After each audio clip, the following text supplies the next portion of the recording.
Good afternoon, family. Welcome to a slightly late edition of Bluecentric Live. Y'all know that when y'all be talking about me, I can see the comments, right? I'm just saying. Anyways, for those of you who are regulars who pull up all the time, wow, 135 already. We just got started. Bet. All right, so y'all hype. So a couple of weeks ago, I think it was when I did the 8-8 readings. Hey guys, I mentioned that I was going to Estelle's for girls' dinner, and I remember at one point I was like drinking some sorrel she made, and on camera found out that there was alcohol in the sorrel. Our good sis still makes the most potent punch in the land.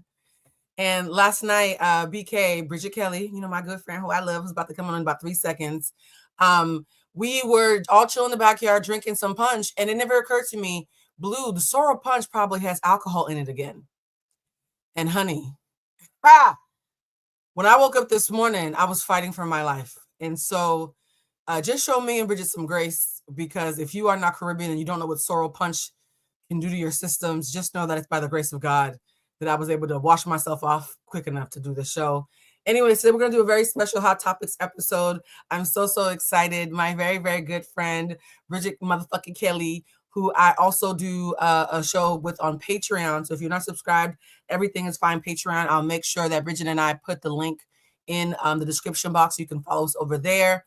For those who bought the candles, I announced the whole candle line during Tarot Tuesday, and y'all showed out. We made like 100 and something sales in like the first 24 hours. Did not expect that.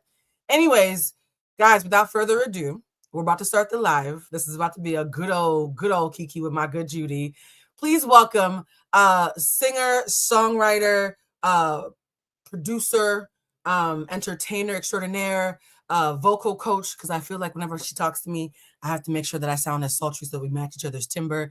Bridget motherfucking Kelly. Yay! Pew, pew, pew, pew. I feel like our voices match though now because we had too much to drink last night. So now both of our voices are in the basement. How do you feel, friend? How do you feel? Wow. Well, I didn't drink the sorrel.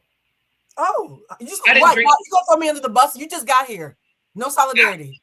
I didn't drink the sorrel. No solidarity. Okay, let me tell you what I had though. I had Sir Davis. Okay, happy birthday, Beyonce. Happy birthday, Beyonce. Ew, it's Bay-Day. I had Sir Davis last night as if it was my birthday. You would have thought it was my birthday the way I was drinking Sir Davis last night. I had no business. So this morning, and actually today, I was like, whew. I got up and I was like, wow, I'm really not built the way I used to be built. It's crazy, but I feel okay. I'm happy. We had a good night. We had a time last night. We did. We had a good old time. We shared stories. Yes, we did. Dating stories, which they will remain in the vault forever. We will never be sharing. Maybe I highly recommend Sir Davis though. This is not an ad, but it could be. So if anybody, it could be. So if anybody works for Sir Davis and you want to send us some stuff, I'm happy to give a live tasting recommendation, because Sir Davis is that one. When you said I'm happy, you said it in the voice of I'm happy to see my husband. You said it in the exact same voice. And how long are you gonna be in LA for? How long have I been in LA? 4 days? How much longer do we have you, friend? 4 days? Oh shit, I almost choked on my coffee. You're leaving that fast? Mm-hmm. That's not that fast. That's not that fast. When I think about what my LA trips usually are, it's like 3 days in and out. We come in, we go forward. You stay a little bit longer. Can you tell the people why you are actually here today? Yes, I'm working on it. Yes, Bridget motherfucking Kelly. I'm almost done, actually. Are you serious? I'm almost done. Yeah, we're recording with a band, which has been a dream of mine as an artist from the very beginning. I was like, two things I always wanted to do as an artist. One is a transitional album, right? Similar to like Brandy's Full Moon or Justin Timberlake 2020 Experience or Future Sex Love Sounds, right? Like I always wanted to make a transitional album that would go from one song to the next. That's next on the docket. But right now, the other thing I always want to do was record a live album with a band. So that's what I'm working on right now. So we wrote a bunch of songs over the last year. This month actually makes a year. Um, and so we wrote a bunch of songs to like Skeleton Production, and I'll name all the people involved later when I share the BTS and all the things. There are some legends in the room. There So are legends in the room. This is a real labor of love for me. So we recorded, we've written and recorded like 11, 12 songs. So we're almost done. That is so flipping exciting. Mm-hmm. But how does it feel? Somebody said the album is about to be fire. It is. I had to go through the fire to make it. I had to go through the fire to make it. So yes, you're gonna. It's gonna be fire. Are you going to be transparent about the features, or are you gonna do one of those things where people have to like close their eyes to figure out who's singing? I'm not telling anybody who the features are. You just got to hear it. And to be Bridget, that's so provocative. No, I'm not telling, unless you ask me or unless you buy it, you're not gonna know who the people are. You'll recognize voices though, like people who listen to music, like fans of singers. You'll hear voices and be like, So you know who I always think of you when I listen to their voice, because I like their music, but I recognize their voice is an acquired taste. Mariah the Scientist. I love Mariah the Scientist. I love her. Yeah, her voice has gotten stronger. It's gotten stronger. Her, you know who else? You know who else I really love? Who I would love to hear another project from? Queen Naija. That's Bridget, another one. I'm shocked. Look at you, Bridget Kelly, giving love to the little sisters. The vocals, the writing. For Mariah the Scientist, it's the writing. I'm a fan of her writing. Her writing is stronger than her singing, honestly. I'll be honest. I love her, but I like her writing way more than anything. I also don't think that she's had an opportunity to perform enough. And performing takes practice. It takes work. It takes time. So I'm giving her all the grace for that, because I'm looking forward to seeing her live. I am. I love Burning Blue for obvious reasons. I listen to that song at least 3 times a day. Listen. And somebody just mentioned Duran. First of all, no comment. That's my boo. I love him. That's my baby. I would love to have him on this album. Maybe and if you did, you wouldn't even tell us. So what's the point? Let me stop. Let me not be a hater. I'm gonna just smile. I told y'all I'm gonna just smile. Bridget, you got a lot of people. There's a lot of people that I love that are vocalists, that have been background singers. And y'all know that this is the thing I love too. And I'm happy we're doing this on Beyonce Day, because Beyonce stands beehives. The beehive members all do their research. They know who the background singers are. They know all of the things. So I'm appreciative of the real people who appreciate all of the vocals. So when you listen to my album, you're going to hear a lot of vocals that you recognize and that you may want to look up.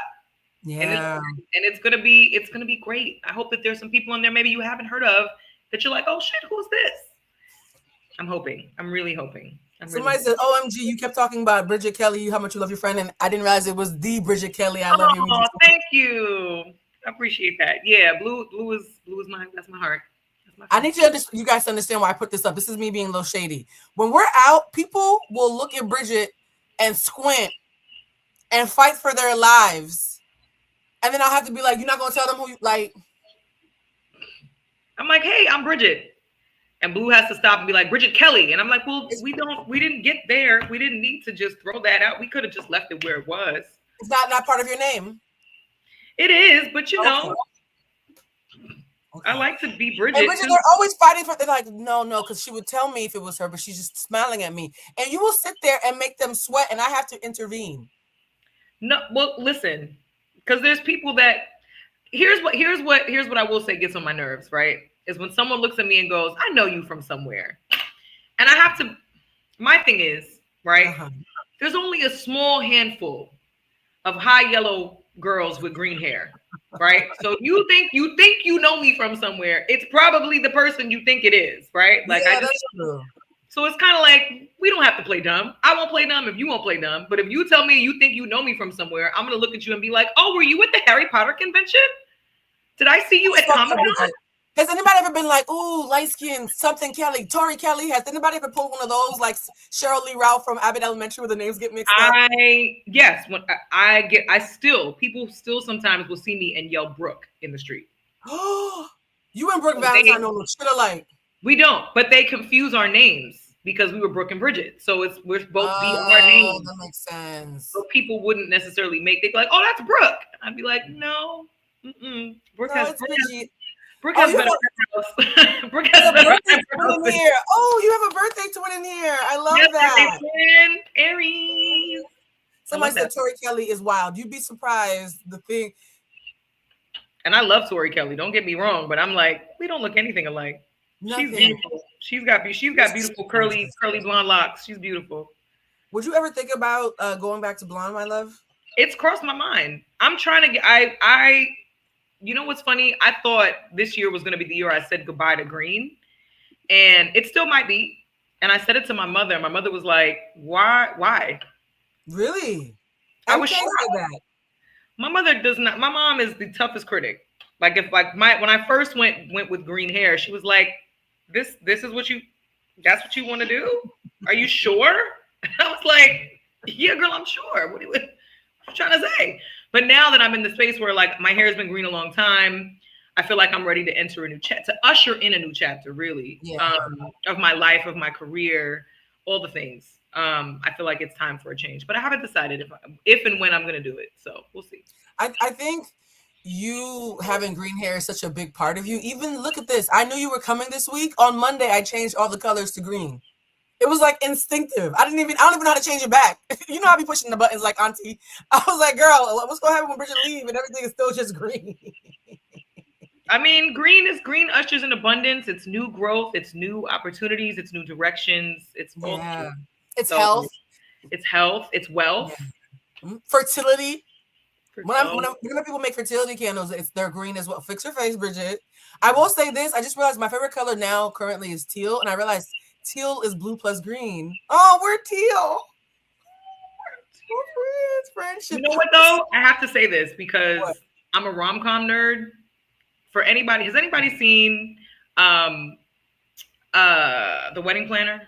Yes, absolutely. Anytime I hear the word teal, I think of J-Lo in The Wedding Planner when she says, teal, the color of gangrene. That's always where my brain goes because she talks about the bride, like she's making a joke about the bridesmaids.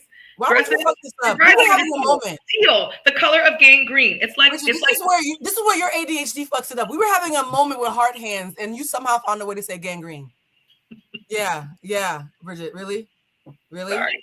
It's like Brittany Murphy in Clueless. You're a virgin who can't drive. Like that's where my brain went. I'm sorry. This show is sponsored by ADHD. Somebody said it's 22:22 in South Africa right now. All the time. Hey, we need to go to Africa. Let's pick maybe like Zambia, like the beaches of Zambia. Not Zambia. Zanzibar. I want to go to the beaches of Zanzibar. I'm cracking up at you saying Zanzibar. Like it's how else do you say Zanzibar? Say it. Zanzibar with an R. That sounds disrespectful. It's Zanzibar. A hard R is not always disrespectful. It's just that Bridget, walk away. I know what you're about to do. They don't know you like this. Don't. All right. Self-regulate. I will say there are 3 places that I've always known I wanted to go with you. 2 in particular. Tokyo. For some reason, Blue and Bridget in Tokyo feels like a sponsored trip because that needs to be on camera. Teal takes Tokyo. Right? Oh my God, that's our band name. It's like Groove Theory. I just play the triangle in the bottom, in the back. The light skin one singing in the front. I'm just, ooh, what's that? What? With the triangle? Why the triangle? Because I can play the triangle, bitch. Like I'm trying. Have you heard what a triangle sounds like with music? Ding. What? Isn't that what it sounds like? It's like a customer service concierge bell. We could maybe do a cowbell. Honestly, Bridget, when one of your songs comes out, finds the one that you don't mind being satirical, I will be literally just playing a keyboard that has no sound in the back like Groove Theory. I want to do a Groove Theory remake of you. I'm going to give you a keytar. You just be... Ooh, can I? I'm being so serious. In the back like a Muppet with the keytar. Yo, we could do it. I actually would not be opposed to that. I think it's provocative. It would get the people going. Of course. Like, and I would intentionally like move my hand while I'm supposed to be playing to show that I'm not actually playing. Like, oops, my bad. Like Milli Vanilli? when you watch the comments, they're all saying they love the idea. Although people are saying me playing the triangle is wild. What happened to support? My God, this is. No, I Anyways, we're appreciate that. That's why I said, why the triangle? Why are we playing the triangle? I could do a guitar. I will say Tokyo. We have Teal goes to Tokyo. Has to happen. Teal takes Tokyo. Oh, Teal takes aggressive. Tokyo. Here's the problem with Teal takes Tokyo is as Black women, the Godzilla jokes kind of write themselves. You know, it could be a little. Well, technically, Godzilla crushed Tokyo, so I don't think that's the same. But he was big and black. Sorry. Was he? I thought he was green. Oh shit! Never mind. That's worse. All right. I just realized that we had autism. When me and Bridget look into each other's eyes for too long, we have autism. Whoa, yeah. It's a when you start to do the dance, I start dancing with you, and before we know it, we're both. Yeah, we gotta relax. We gotta relax. It's so funny because after the last kickback that we went to at Estelle's, Tidra DM'd me. It was some video where I think we were lost in the store. We're always fighting for our lives, and she was like, "Y'all are so cute. Like, what is it? Y'all are so cute." And I realized she was talking about us as if we were Paris and Nicole. Yeah, yeah. It's giving a simple. It is giving a simple life. It is. We're in Home Depot in the lumber department, and I'm like, "Oh yeah, the light bulbs are right here behind the 2x4s," and you're like, "What store is this again?" Yeah, I'm not a Home Depot. I worked at Home Depot in college, but I was just the cute one at the customer service deck who didn't know how to do anything. I would have my hair done, my titties would be up. I was just smiling at the customers. I didn't actually do any Home Depot stuff. That's fine. That's customer service in itself. Being on display. That's fine. People are saying they really do see Teal take Tokyo, but aside from Tokyo, the second place that I always associate with me and Bridget need to do this together is London. Yes. I've been saying this for how long? London loves us. London really loves you. I really feel like we need to do London. So when I woke up this morning on Beyonce's birthday, first of all, I need to brag on my friend real quick because she likes to do this whole modest thing. Won't even say her own fucking last name. Bridget, tell them like about your start in music real quick, and for the people who are new here, and why it's so perfect that BK on B Day is so synchronous. Like the synchronicity is wild. First of all, prior to her being married, we had the same initials. So let's just start there. That's my. Oh, you and Beyonce do have the same initials. We are BK. So for those who are new, who are not familiar, I'm gonna give you the quick abridged version. Get fucking familiar, okay? First of all, it's like TikTok. My friend is gonna tell you about who the fuck she is. Be quiet and let her talk. All right, hit it, Bridget. So I was the first artist on Rock Nation many moons ago. Won't tell you how long ago that was. But I also got my start singing in place of Alicia Keys on Empire State of Mind on tour with Jay-Z for 2 years. So that was kind of that was sort of my start. I was catapulted into the music industry that way. And so I always laugh because in the Empire State of Mind song, Jay has a line where he says BK is from Texas, and I always laugh because I was like, she's not, but she is. But she's, you know what I mean? She is. So it always made me so happy that we had the same initials. So happy birthday to my girl. Love her down. And then the funny thing is, you did all this music, and then you ended up on Love and Hip Hop. Yeah, that was your face, friend. That was an interesting time. I know they can see me. I know. It was an interesting time. It was an interesting chapter. And you did one season. 2. No, you did one season, and then why'd you go back to do 2? Whose fault is it that you went back for a second season? Share the story, friend. Beyonce is the reason I went back for a second season. Did y'all hear what she just said? She did the second season of Love and Hip Hop because Beyonce. So the first season I was on Love and Hip Hop was really atrocious. I'll spare you all the details. I feel so bad for you. We weren't even friends then. I was like, this poor girl is going through it. I didn't even know you. I was like, this girl is going through it on this show. God. It was rough. It was rough. But shout out to the girls that got me through. Brooke Valentine got me through. Moniece got me through. Like Moniece is a good time. Tierra Marie got me through. Like there were some real ones on that show that got me through. And so when that season ended, the first season I was on ended. That following February, they were like pressing me to make a decision about coming back or not coming back. And I went to the Rock Nation brunch. The one and only time it was in New York, which was incredible. This subtle flex is brought to you by. It was really beautiful. I know someday we'll have maybe on Patreon we'll have a conversation about the Rock Nation brunch days that were actually fun before it became a thing. A photo app, yeah. Yeah, once it became a photo op thing, it was corny. But I actually think the New York year, which was 2018, was the last like really fun Rock Nation brunch. But so at the brunch, Beyonce was like, you got to go back, right, for another season. And I was like, what do you mean? First of all, you watch Love and Hip Hop. First of all, you watch Love and Hip Hop. You're watching Love and Hip Hop. Which one it was? There's so many. Which Love and Hip Hop? Tell them so they know how to find it. Love and Hip Hop Hollywood, and it was seasons 5 and 6. Or 4 and 5. It's either 5 and 6 or 4 and 5.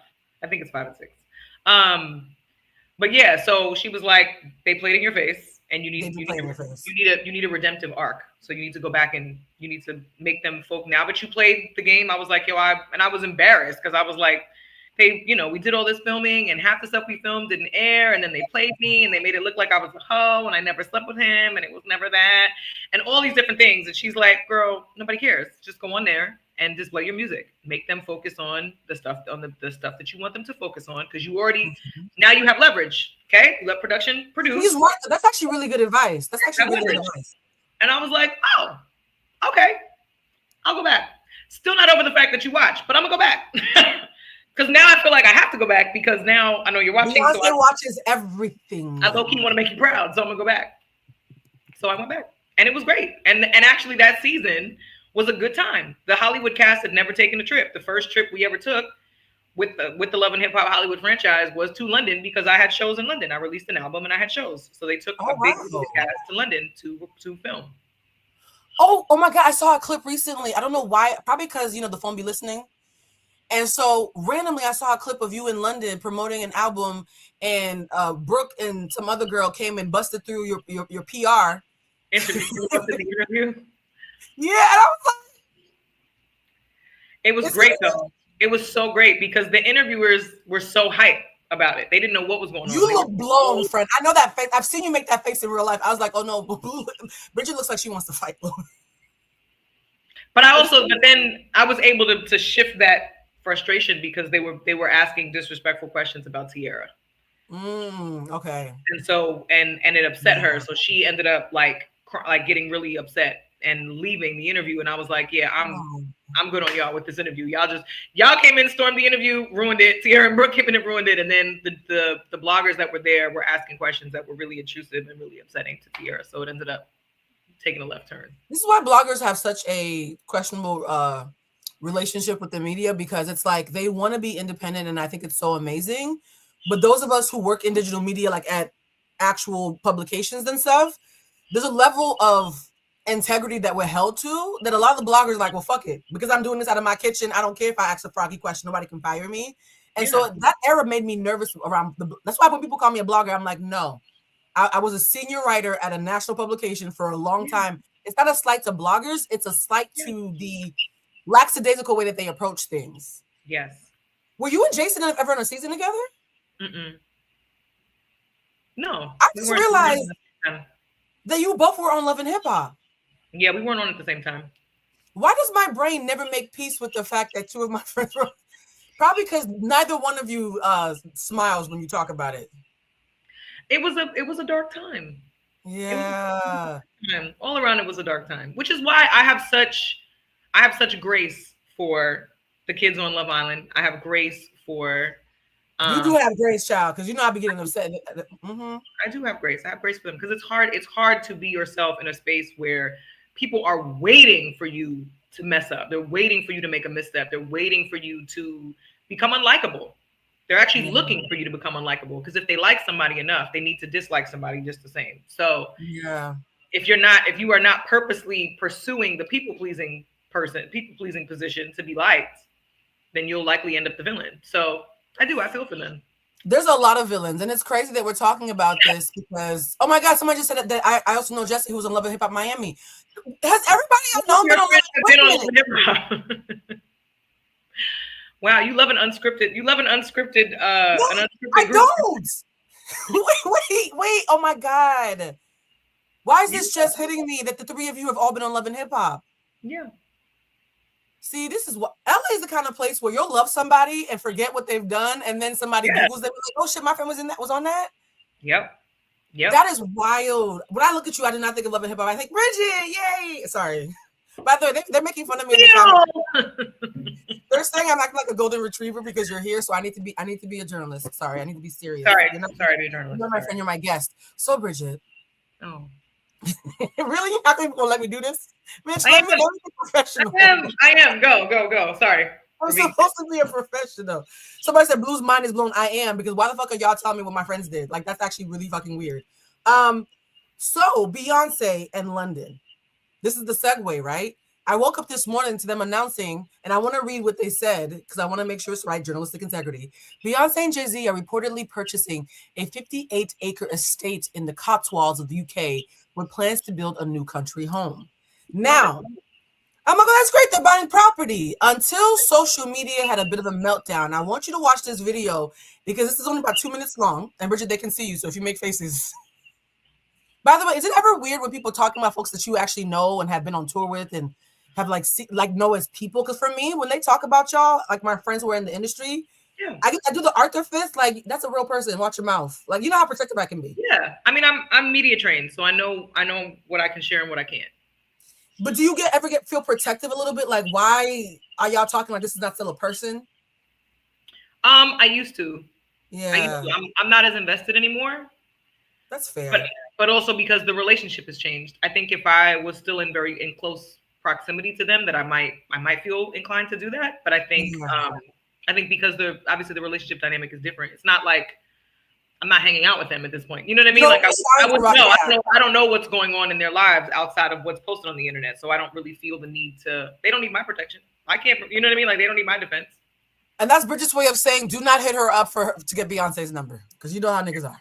All right. So we're going to play this video because I want to see your thoughts about the conspiracy theories that have evolved over the last couple of days as a result of the announcement. Because 58 acres, reparations is only 40. Okay. So that's a lot of fucking acres. And people are like, is this a recession indicator? Let's watch. All ready to throw in the towel yet? Because I am. When Ellen left, it's, she's liberal and it's her sexual choices. When the other stars left, they were people we weren't paying attention to. They're not relevant in our lives. When Richie Fontaine said, let's move to Namibia, some people thought, oh, that's a great idea. But then other people laughed. And then, that's it. It's just talks. Marvel Studios is leaving Georgia to go to the UK.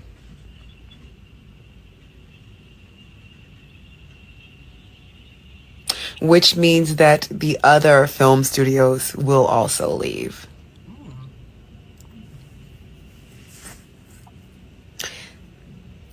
Yeah, Beyonce and Jay-Z is reportedly moving to the UK. Ellen DeGeneres already done moved to the UK, and they saying Marvel Studios is shutting down operation and moving their studios to the UK. Now it's getting to a point where it's like I'm looking at history, and I'm looking at a lot of these countries and the citizens of these countries, and I'm thinking, man, these people were stupid to just stay there while all of this was happening with their government, but now I'm starting to understand. Like, it's been plenty of times where I look back in history and I've seen great migrations of a whole race or a whole demographic of people leaving a country because of a corrupt government, authoritarian government, dictatorship.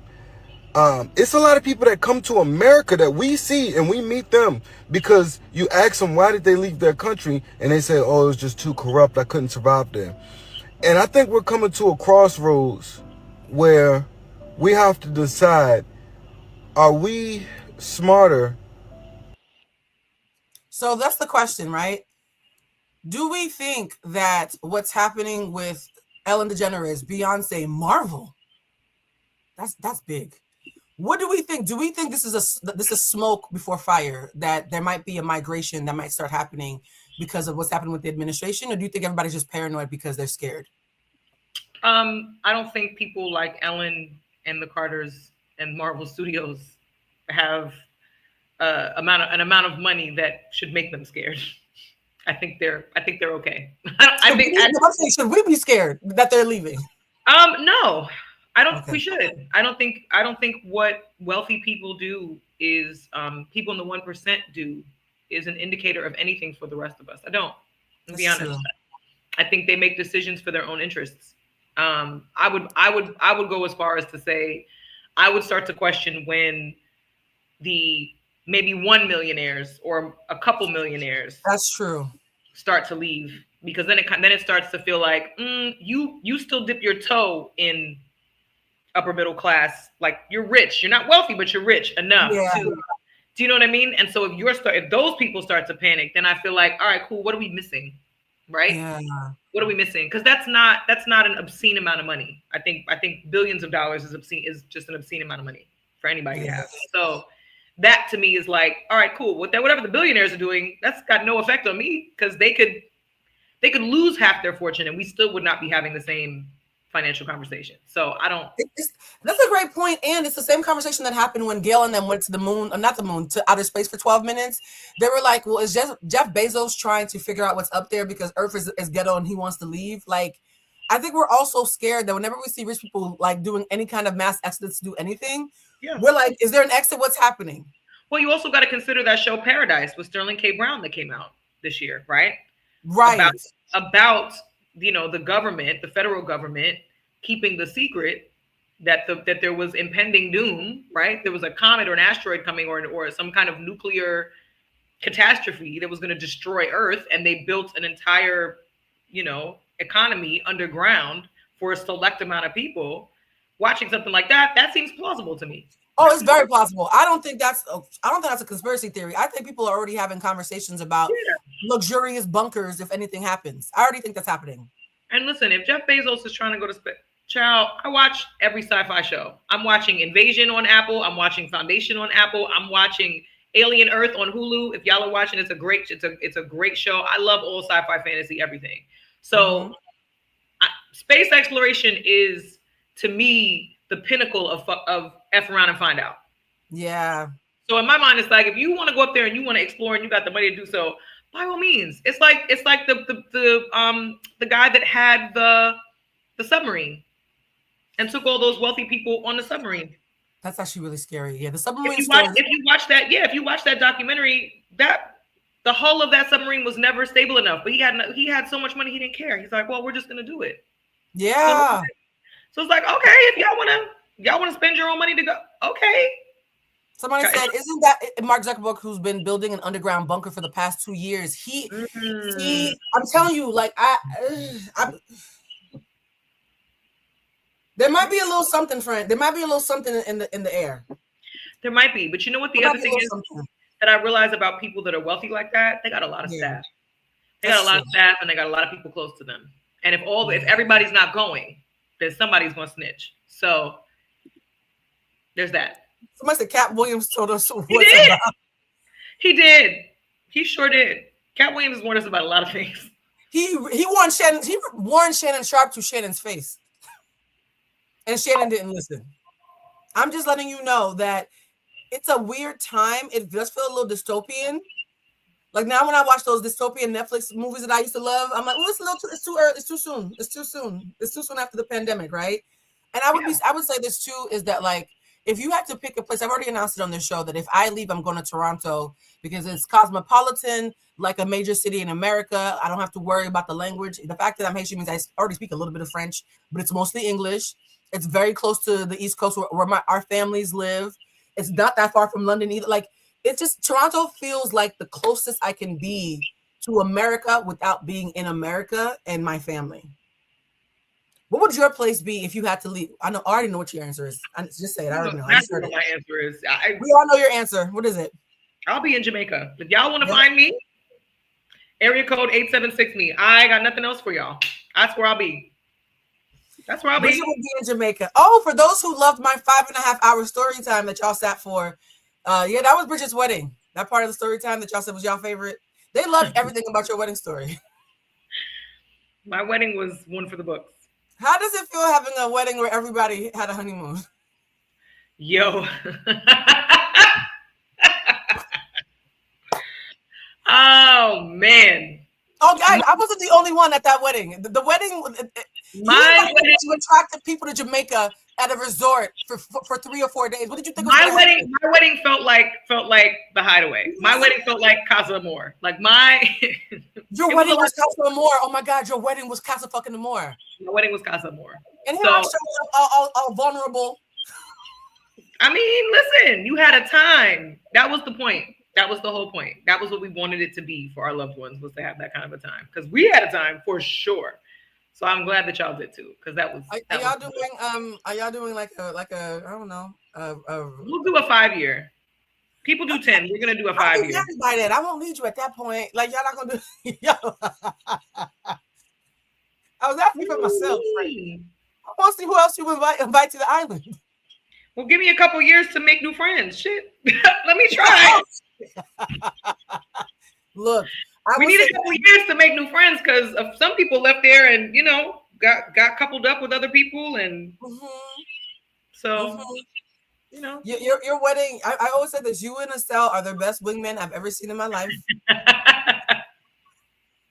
Here's the thing too about the whole thing with friendships that's so interesting. Someone was talking about how when you are in industry spaces, it's so rare that you find friends that you would just have regardless of the ecosystem. Because so many times it feels transactional. One of the people who and I think there's a video on my phone. I'll look for it real quick. Oh, you have to leave soon. Damn it. You have to come back because they're already asking all types of questions. And Bridget has to leave in 15 minutes because I'm so sorry. But there's one person who I have a lot of mutual friends with who, while I was looking at the Beyonce and Jay-Z moving to London stuff, I saw that she was getting dragged. And before you go, I want to make sure that you give me your thoughts on this because she's getting dragged badly. But before I show you why she's getting dragged, I want to make sure for the sake of not Linen Suit. Y'all need to. That's what they call him. They call him Linen Suit Girl. Who do they call him? From your wedding. Oh. Fix your face, friend. They can see you.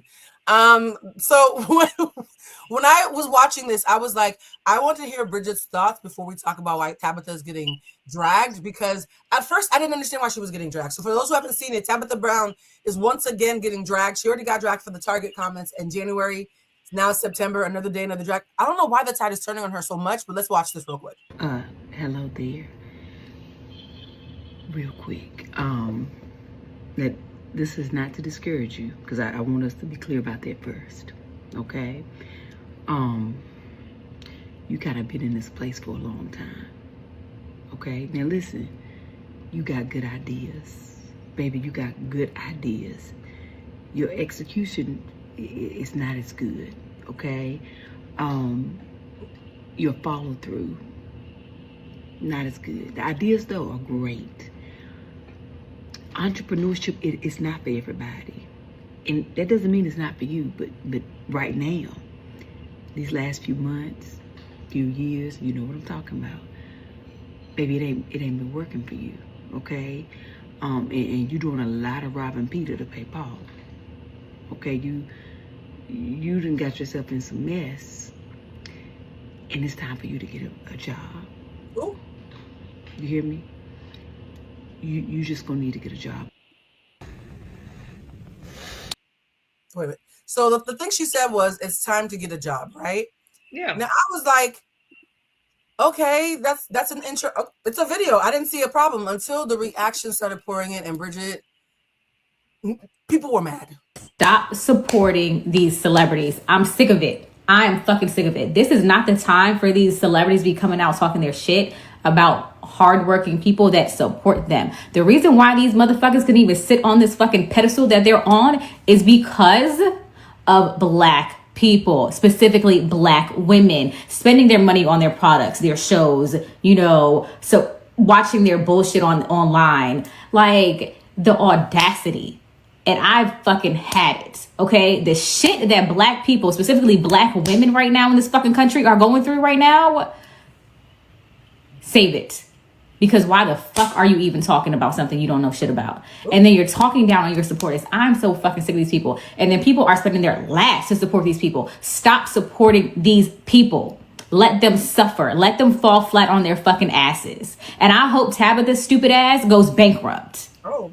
Yes, her, Kelly Price, all these people. Who was? I just made a video about another person.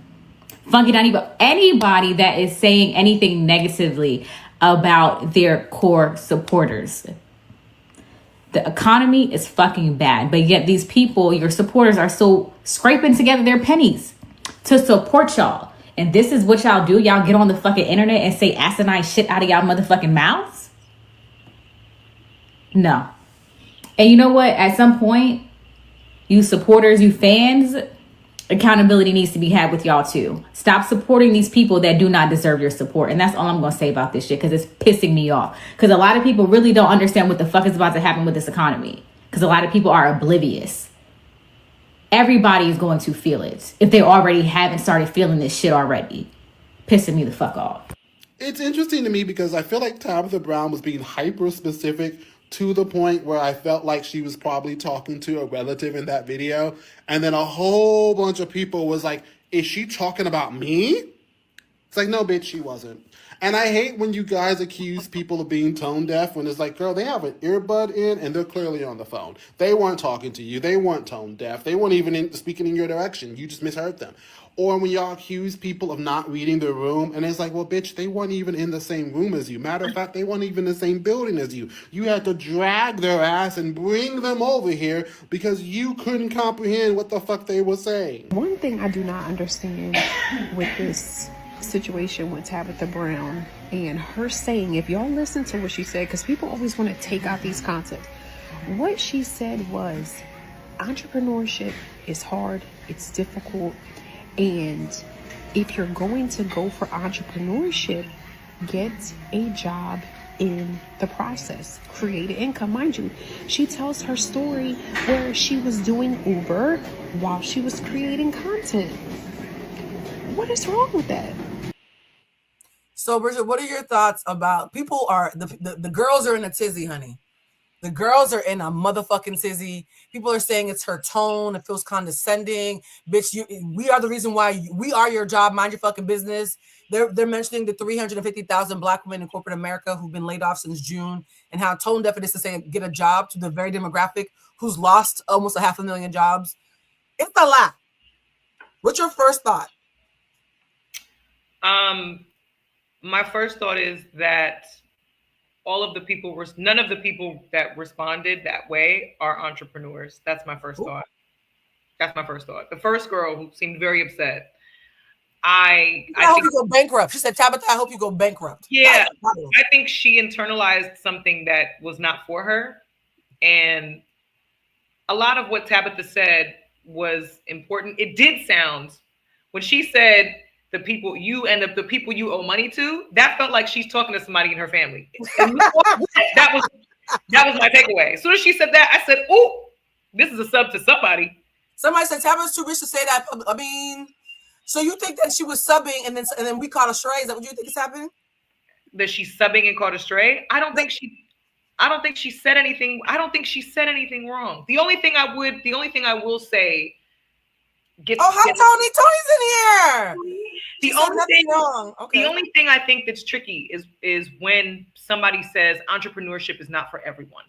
Yeah. I don't like. Had she said entrepreneurship is a difficult uphill battle, that's a very different sentence. That's a very different statement.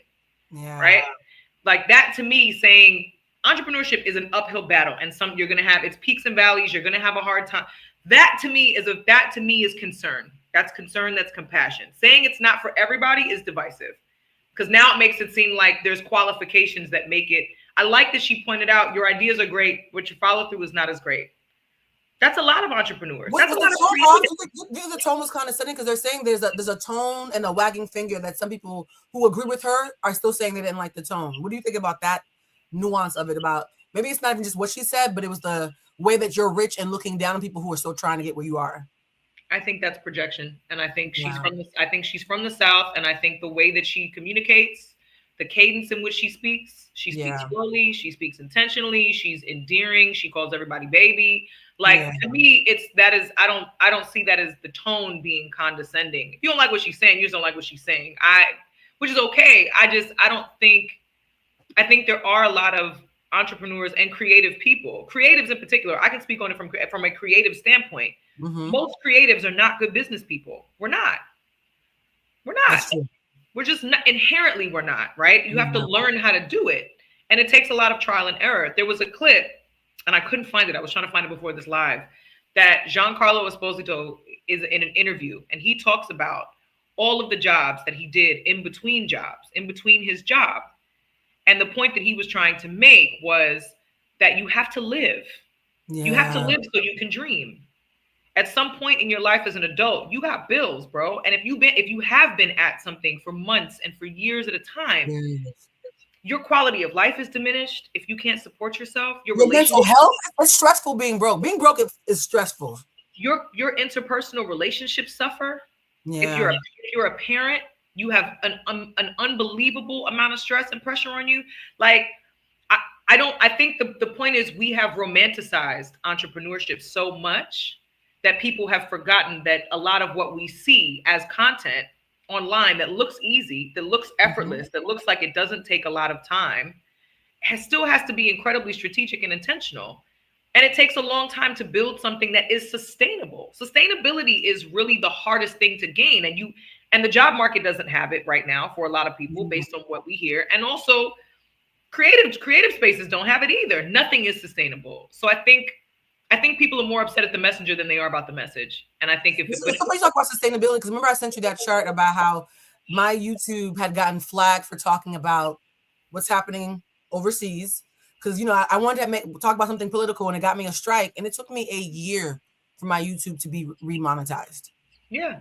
And so it's one of those things of, it's such a tricky dance, and it takes you when you see somebody making a lot of money on YouTube or Twitch or those places, they spent tens of thousands of hours and dollars of their own money front loading that success. And so it could take right now that I'm making money, I'm not going to actually make back what I've invested to get here until December. I did the math. Well, and the other thing to consider, it's an investment in yourself. It is, but a lot of people cannot afford to do that. Exactly. I don't think I could either. I was just being foolish, but yes, it's an investment. I think it's hard to receive a message from somebody that is no longer in your position. That part. I think it's pause. Before you have to go, I want to play something from an HR. Somebody said, Blue, wow, sorry. No, don't be sorry. Like, I believed in myself, right? And it's finally panning off, but I had to believe in myself. Bridget knows. There will be times where I was like spending rent money on going to the podcast studio. But I would like to say, you were also coming and starting at a place where there's already been proof of concept. So you've already done it. Yeah. So I think the target audience for Tabitha's message was for people that have not done it yet. You've got ideas and you've got all these things, but you haven't gotten to that place yet where it is something that can be lucrative and profitable for yourself. So you don't know if it works or not. And she said it clearly in the beginning. I'm not telling you to give up on your dream. I'm not saying this to discourage you, but don't die trying. Don't die trying. Is it tone deaf for the current job market? Somebody said it is tone deaf because of the job market, not the message. Oh, she also has a point. Most of us in the US is just overpriced, so people are dealing with a lot. I want to play this real quick before Bridget has to run off, because I wanted to get a nuanced perspective, not just from people who are mad, who, like the girl who said, I hope you're bankrupt. That's a wild thing to say publicly, by the way. There are people I cannot stand, and I would still never publicly say something like that about them. And then the guy who's like, she probably talking to her little cousin who owes her money. Calm down, it's not about you, right? I looked up an HR professional because I was like, what do people who actually employ people think about Tabitha's comments? And I found a Black woman who had a very interesting perspective about why people are so booty-haired about Tabitha talking about. Every time I open my For You page on here, I'm seeing just so much content and rhetoric about like how to be a content creator and how to get more followers. And it's kind of making me think that as a culture, we're now shifting to a space where it's kind of an insult to tell somebody to get a job, or if you're trying to pursue content creation full time, it feels like failure when you have to go get a 9-to-5. And I just think that's a dangerous place to be. And keep it in mind, everything that has been going on in corporate with, 300,000 plus Black women losing their jobs in corporate and all of these things, keeping that in mind, it is hard to get and keep a job right now. I just don't think that it should be looked down upon if you have a 9-to-5. I mean, I could be biased because I work in HR, but I just feel like me having a job in a 9-to-5, my corporate job has quite literally changed my life. Like, I'm sitting in this house right now, purchased by my corporate job. So I understand how having the right job and the right career can actually change your life, but that doesn't mean that you can't use your corporate career or your 9 to 5 or whatever to fund your dreams of entrepreneurship and like your side hustle.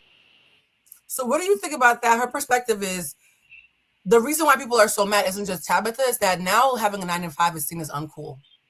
So tell people to get a job. Just the idea of, oh my God, I'm not going to be rich as a content creator. I'm not going to be rich as an entrepreneur. I actually have to go get a job is now seen as a failure. We're back in the getting a job was seen as survival. I have an unpopular opinion about this. Ooh. Being someone somebody said this is not my tax bracket. I'm looking for a second job as we speak. I feel you, friend. Hit it, Bridget. Number one, I think everybody's lying. Oh. I think. Oh wow. Okay, we're starting like this. Okay, you want to do violence before you leave, friend? All right, hit it. I just sent an email for a 15-minute grace period. Hopefully they grant it to me. That'd be amazing. I think everybody's lying. I don't think anybody is making the money that they're making. I think everybody lives beyond their means. Ooh. I think we all, myself included, we spend money on shit that we do not need to be spending money on. We eat out, we call Uber Eats when we don't need to be calling Uber Eats. We DoorDash things, we Instacart things when we cannot afford that convenience. Are you talking about me in my face on my show? What's happening? I feel very attacked. What's happening? We. I'm attacked a lot, Bridget. We're talking about we. Teal, blue and green. Blue and green, teal. Blue and green.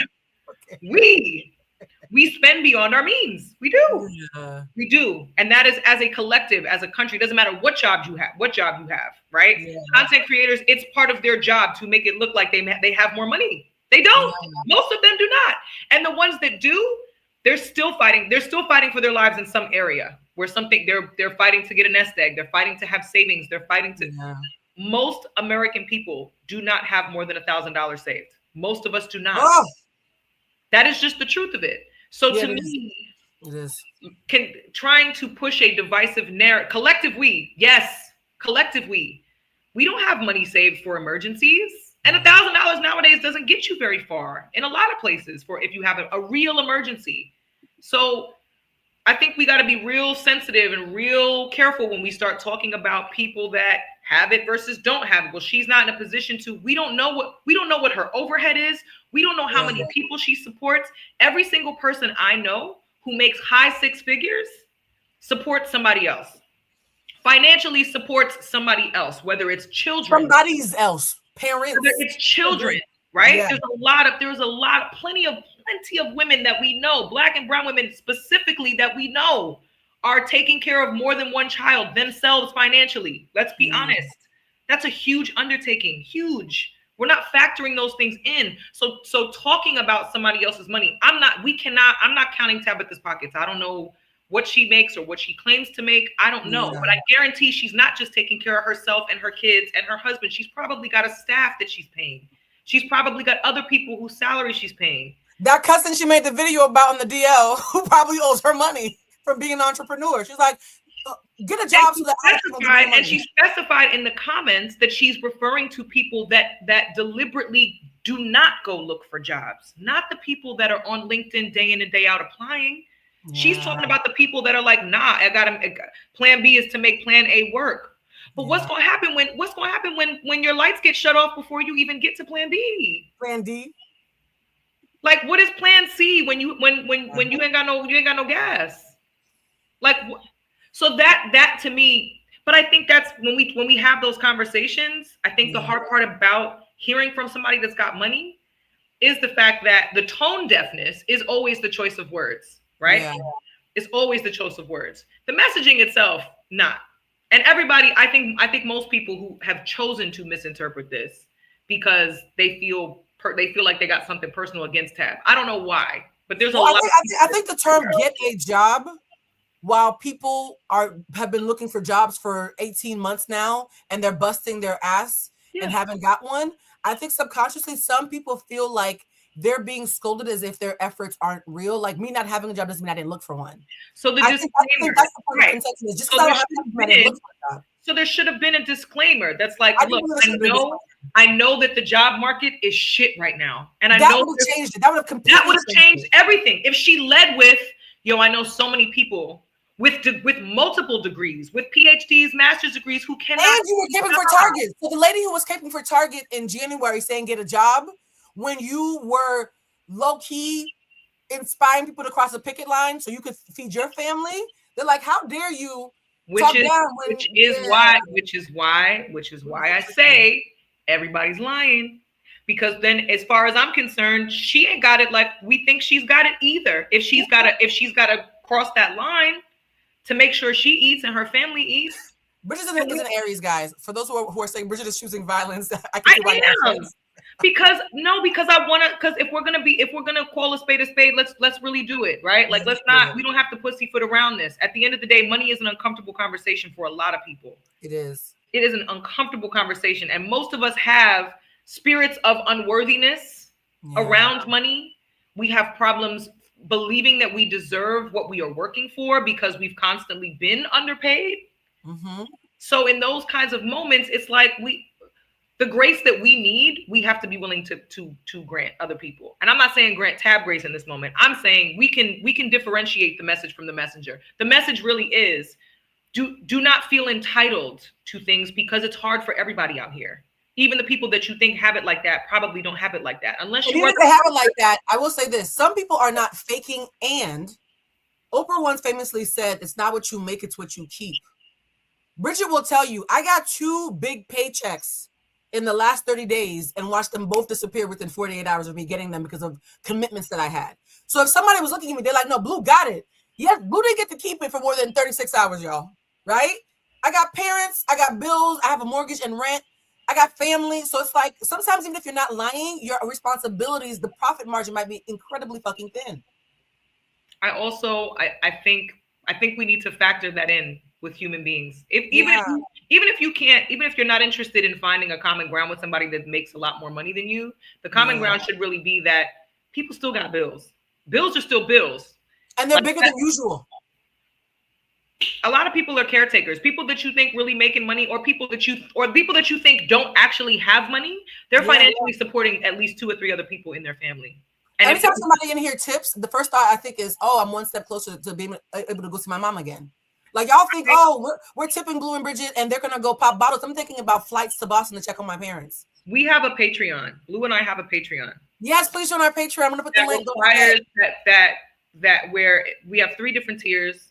The $5 tier gets you 2 episodes a month. The $10 tier gets you 3 episodes a month. And the $15 tier gets you 3 episodes a month. And at the end of the month, we do a fireside chat, which is a Zoom call where we connect with everybody. We have a Discord channel where we talk to everybody. And there are personal relationships formed in that community that are really special and very transparent and oftentimes vulnerable, because when you have a pod community like that, you have to invest in that community to some degree so that people feel like they're a part of that. Yeah, it's community. And there have been several people in the last year that people are shouting us out. Everything is fine. Yes. Joining. There are people. Oh, I love this. There are people that, while I know love me and love Blue and support us, that have sent me messages that are like, look, I got laid off. I can't swing it. I can't afford it. And I'm like, look, I understand.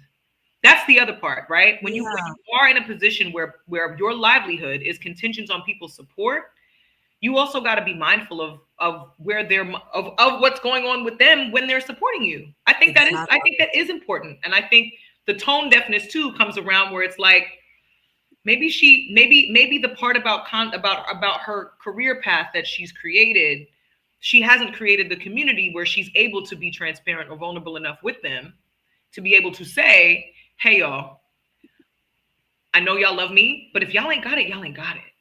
Please. I think after the Target thing, for me, the message wasn't bad. It was the timing for you to do it the same year that Target happened and not acknowledge the 350,000 women who are all over the news losing their jobs, who are your main demographic. Mm-hmm. I think it's not what she said that's the problem. It's what she didn't say that's the problem for me. Correct. She omitted the parts that made it palatable and not feel tone deaf. So I agree with her message. I don't have a problem with her message at all, actually. Yeah. The word choice was piss poor. It was Tabitha. We love you, and we can say that you needed a little bit more salve on the wound before you gave that message, because everybody's incredibly rubbed raw right now. I also think your cousin needs to give you your money back so that. Ooh. So we all think there really is a cousin. It did feel specific. It felt very specific. You have good ideas, but not good follow through. Girl, that sounds very personal. Leave that for the group chat, friend. Like, who are you talking to? You have great ideas, but not great follow through. It might be. It's time to get a job because you out here, you robbing Peter to pay Paul. She's talking to somebody. Like She's talking to somebody. She's talking to somebody. That was too specific. But she didn't take it down, and it's still. I'm happy she didn't take it down. She was responding to comments. Yeah. She was responding to comments, and she said a lot of her operative word was yet. It hasn't worked yet. She's not saying to quit. She's saying to survive. This is a young man. I do want to be fair to Tabitha because I do want you guys to know that we can, in the words of James Baldwin, if I love you, then it is my responsibility to make you aware of what you're not aware of. And I noticed there's one person that Tabitha actually responded to and said exactly. So before you leave us, Bridget, everybody's so depressed that you're leaving us. I'm sorry, Bridget, we'll do it again. The next time you come back, Bridget, I need you to block off time because the people are I need you to start on the time we agree on then, because this started later than the time we agreed. So I had made a commitment beyond that. Lives always go past. So whenever you do a live at an hour, lives always go past, child. I'm gonna show you what Tabitha actually liked as a response, because this is what she was like. Yes, exactly. This is what I meant. Watch this, guys. I often said that the most important lesson that my mother taught me was to eat the fish and spit out the bone. At a time when so much information and so many things need to be discerned in real time, it is very important that I be able to discern truth, lies, and what is beneficial versus what should be rejected.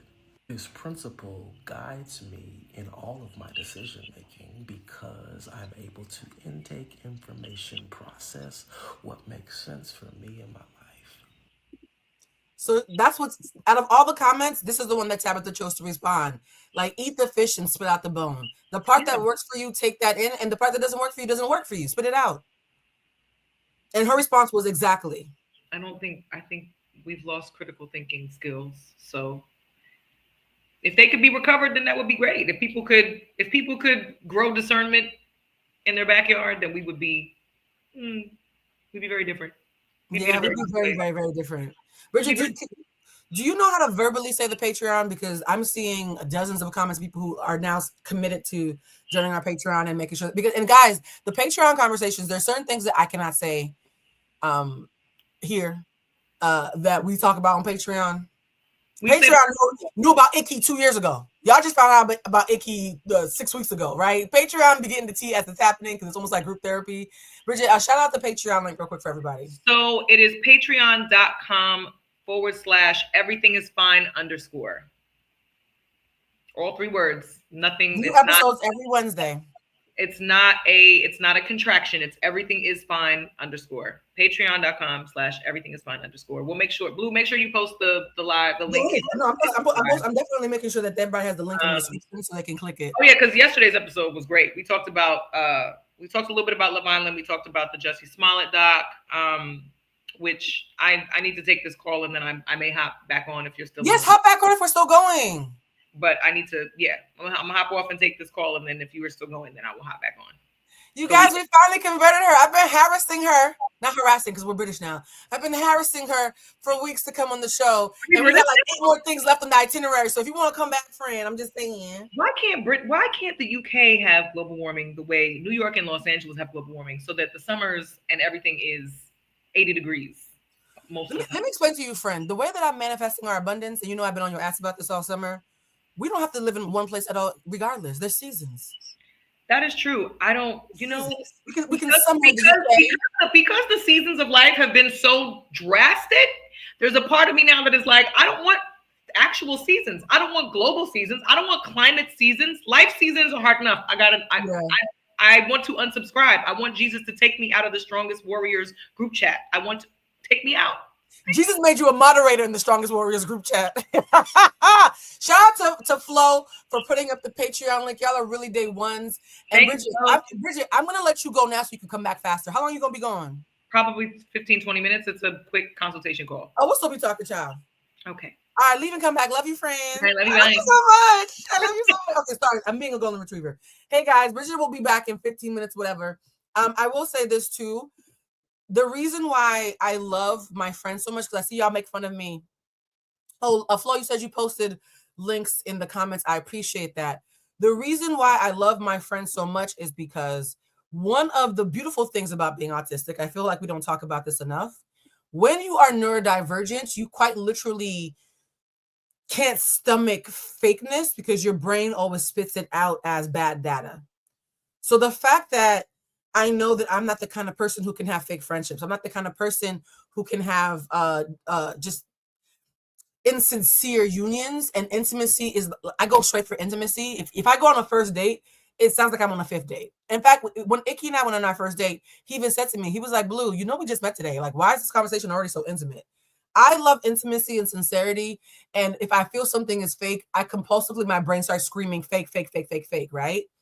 The beautiful thing about that is when I make friendships that I really, really care about and can invest in and feel safe in, there's a purity to them that is very childlike. If there's anybody in the chat right now who is autistic, I think they can attest to this. There's a purity to being autistic where when you fuck with people, thank you. Somebody said we don't do surface. We do not do surface. So if I say you are my friend and I fuck with you, I fuck with you the way y'all probably fuck with people when you were 12 years old on the playground. It's like a childlike glee. Oh my God, my friend is here. I'm so happy. And so y'all are making fun of me for how giddy I am.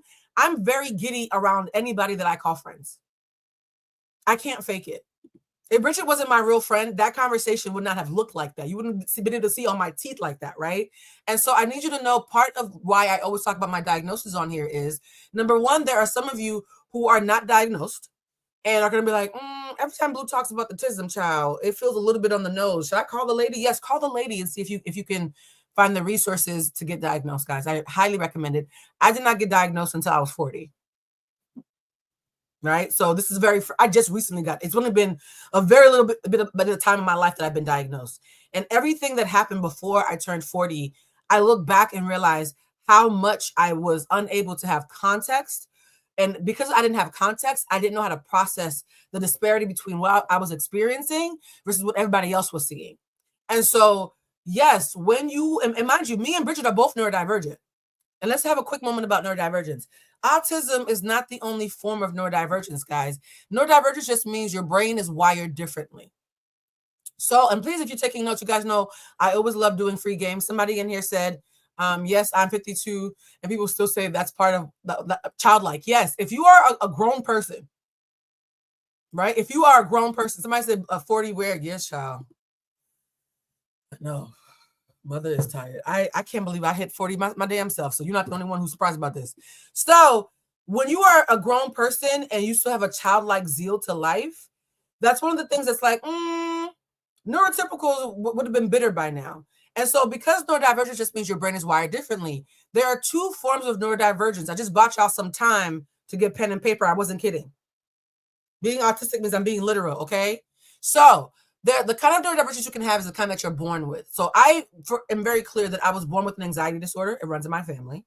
And I was born autistic. That also runs in my family. That's one thing.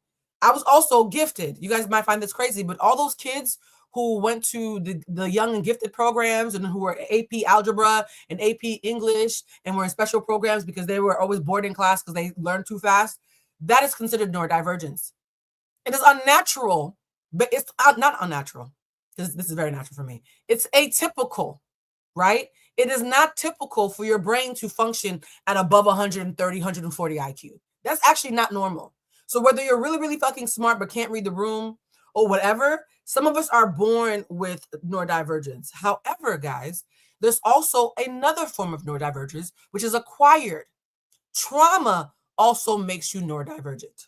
Somebody said, I understand my son is autistic. Oh, I love it when people who have autistic kids watch the show, because so many of you have DM'd me and said that, especially people who are Black and brown or just BIPOC in general, have told me that you harbored shame about having autistic children. You thought it was a failing. You thought something was wrong with your child. And now you see me autistic and thriving. And it's like, oh, maybe my kid can actually be happy. So if my mere existence tells you to stop feeling bad about your child being different, that alone makes this, I'm not going to cry. That alone makes it worth it for me, because growing up, people would tell my mother, your kid is a little different. She's a little off. She's smart, but she's a little off. Why is she staring at us so much? And they didn't know what to call it back then. And my mother, God help her, I love her so much for this. She never made me feel weird. Different, but not weird, right? And so because my mother always said, you're amazing, you're extraordinary, I never internalized shame about my weirdness. I just thought I had superpowers. I never internalized shame around it. So when I hear parents say, Blue, watching you is making me feel less ashamed of my children, I get very, very emotional, because Black and brown communities are not taught about how to let their children be different without harboring fear. Because when you are a person of color and your child is the R word, right? Because a lot of you think autistic means the hard R, right? Your first thought is, oh my God, I have an R word baby. The world is going to be cruel to my child. I must have not had enough vitamins when I was pregnant, or something's wrong with me that I made this dysfunctional, or this baby has a defect. And now I feel bad about having a baby who's off. A lot of Black people, a lot of Latin people ingest that feeling of shame about having differently abled, differently wired children. And then you see a bitch like me, right? I got 3 or 4 different types of neurodivergence, y'all. Thriving. Yes. So as somebody who is gifted, autistic, has ADHD, right? And an anxiety disorder, 4, okay? It's a fucking cocktail. Autism is just the one that's the loudest because it's a social thing. So people who handle me socially, the autism is loud to them, and the ADHD. I know that had my mother been ashamed that I was so particular, I don't think I'd be as confident as I am now. Her acting like I was the best thing that's ever happened to her, and her not being ashamed that I was different, and her not being ashamed that I was nonverbal till I was 4. You guys, I get paid to talk. I didn't start talking till I was 4 years old. I started walking at 6 months old, but I didn't start talking. I was a nonverbal autistic child. A nonverbal autistic child who moved to a different country, okay? And so for there's anybody out there who's either undiagnosed themselves or harboring shame around their children, please use me and Bridget, because Bridget also has ADHD. We both have ADHD, right? So y'all say you love us as a duo, and you love how much we love each other, and how gleeful we are, and how scattered we are. Those are all neurodivergence, guys. The parts of us that you guys clap for are the parts of us that are, somebody said, y'all are still shocked about the 40. Yeah, I think part of the reason why I don't wear makeup is because I'm like, child, makeup fucks up your skin, and I'm not trying to be one of those people who wears a lot of makeup and then you get to 40 and you look 100 underneath the mascara. I'm not judging those of you who wear a lot of makeup. I'm just saying that I feel like part of why I'm aging gracefully is because somebody said ADHD again. I love that. And of course, me with ADHD, it distracted me. Part of the reason why I think I'm aging gracefully, I don't think I look young for my age. I think I feel light, and people attribute lightness to youth. Does that make sense, guys? Because everybody in my age group looks like me. So I don't think I look young for my age. Anybody who was born in the 80s looks like me. So that's not that I look young for my age. There's a lightness that I carry that doesn't age me. Does that make sense, guys? Some of you look good too, but you're so fucking miserable you look 100. I'm gonna let that sit for a second. Some of you look good, but you're so damn miserable, you come off like you're 112. Somebody said, is the no makeup a sensory issue? Slightly. When I was on Hollywood Unlocked, I had to wear thick layers of studio makeup because Jason, we had a TV show on Fox. So funny enough, our TV show on Hollywood Unlocked would come on right after Funky the Diva and Claudia Jordan. And me and Claudia got really cool when we were working. I think it was Claudia Jordan, Funky the Diva, Funky the Diva wasn't at the party. It was Claudia Jordan and Mike Hill and a couple other people from Fox Soul. We used to hang out one summer when we were all on the show, right? And so when I was on that show, I would have to wear thick layers of makeup because I'm on camera. So I'm doing the show on Fox Soul with Jason Lee. And you know his fans are waiting to call you ugly and drag you. Me and Jason and Damage had a show on iHeartRadio in about 75 different markets. And, you know, we had a podcast on YouTube. So I was constantly on camera, beating my face. And it felt like I couldn't breathe. My skin couldn't breathe. And one day I looked in the mirror and I was like, this makeup is aging me. I was like, I don't like this. This makeup is aging me. The minute I stopped working at Hollywood Unlocked, I immediately stopped wearing makeup and instead started investing in skincare. Now, I'm going to be honest. A lot of this is hereditary. Some of you in here are saying, Blue, share the skin regimen. I do have a very extensive skin regimen that is buying me some time. If there's any skin brands that want to work with me, let me know. So I am doing certain things that are helping. I don't want to lie and say it's natural, guys, because I get monthly facials. I spend hundreds of dollars a year, thousands of dollars a year on skincare. So it is a lifestyle for me. Skincare is a lifestyle. Not wearing makeup on camera and letting y'all see me in my turban and looking like I just rolled out of bed. It's a choice, but it keeps me youthful. So I'm not anti-aging. I'm just more so about aging gracefully. And one of the things I realized is when you age gracefully because you have a fun personality and you're autistic, so you already come off childish, and you're emotionally intelligent, so you don't carry bitterness. That is the secret to looking younger than your age, guys. Because I get a lot of emails about this. Somebody said, black don't crack. Yes, but it does get ashy.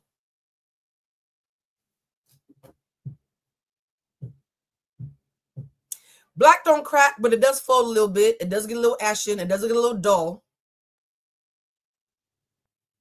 Can we be honest? I know some people who are like, yes, girl, black don't crack. And I'm just like, okay, well, yours is a little dim.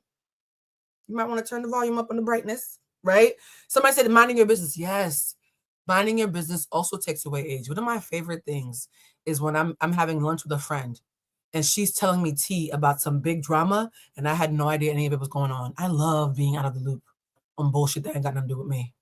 I love being able to binge a saga of somebody's drama after the fact because I had no idea it was going during and I was minding my fucking business. I love that shit. It's like binge watching a TV show on Netflix, right? Somebody said a little dim, yes. My stepdad, you know, he's a little, I think he might be a little autistic, to be honest. I know for a fact my mother's autistic. My stepdad saw one of my high school friends recently, and he said, so she's older than you, yes? I said, no, I'm older than her. And he said some really ignorant things. And he was like, why do you look so much younger than so many of your friends? And I realized my friends are living harder lives. Not my friends currently, my friends from back home. Right? So I do believe your quality of life shows up in your face. And the way my vanity is set up, if it's between knowing your tea and being in some bullshit or looking cute and getting me my next little boyfriend, guess which one I'm going to pick? Now, before we pivot to the next thing, I also want to, for those who are not here for Tarot Tuesday on, 2 days ago was amazing, guys. Kids will age you too. Yes, kids will 100% age you because Pharrell looked 12 until he had triplets and now he looks his age. He still looks good, but he looks his age. Tarot Tuesday was amazing. And I cannot thank you guys enough for just how supportive you were because I was so, sorry, I have the hiccups all of a sudden. I was so nervous when I came on and told y'all that I was relaunching my candle line. Thank you for those who said you loved it. And when I relaunched the candle line, I was like, oh, okay, well, I have this small clientele of people that I've been making artisanal, intentional candles for. I have a calendar of when I pray over the candles. I get all these testimonials about the candles. And I'm just going to share it with my people who are on Tarot Tuesday only, because if you're there for Tarot Tuesday, you probably are somebody who also is into spiritual candles and spiritual baths. I didn't think anything of it because the Tarot Tuesday live was like 4 hours long. We had a time, honey. Okay. Y'all said oh, I love that y'all had a good time. Oh, a lot of you are sending me interesting DMs about how on point it is. And I'm a little shooketh. The right people were in the room. So I go to bed that night. And before I'm about to go to bed, I'm like, oh, let me check my website to see if I made any sales. Y'all showed the fuck out on ordering those candles. Y'all showed. If y'all have not already checked, look in the description box of this video. We have a breakdown of all the candles that I make. There's 8 of them. I always say Bridget's favorite candle is the one that is road opener. It's actually her favorite, whatchamacallit, number 8, because the candles are all numbered. My favorite is probably Good Juju, because I'm a giddy bitch. And the most essential one, I think the most important one is the protection candle because it helps protect you from bad energy. And the most popular one, though, is Heal Thyself. So if you're wondering, what am I talking about? Go to the description box. Actually, there's a video that I made. Ooh, I want to post this video, but I'm not sure. I'm not going to get a copyright strike. There's music on the video. You know what I'm going to do? What I'm going to do is I'm going to play the video. Hold on. Where is it? Please be patient, guys. I'm going to find the video that I did.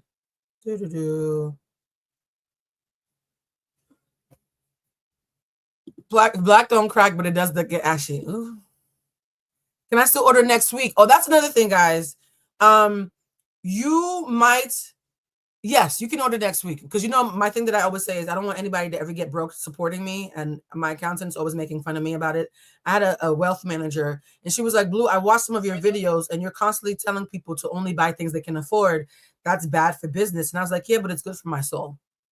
So no matter what we do, whether it's me and Bridget's Patreon, or I'm just going to start doing tarot classes as a subscription on YouTube, where for $7 a month, I made it as cheap as possible. For $7 a month, I'm going to teach you guys how to read tarot. I know.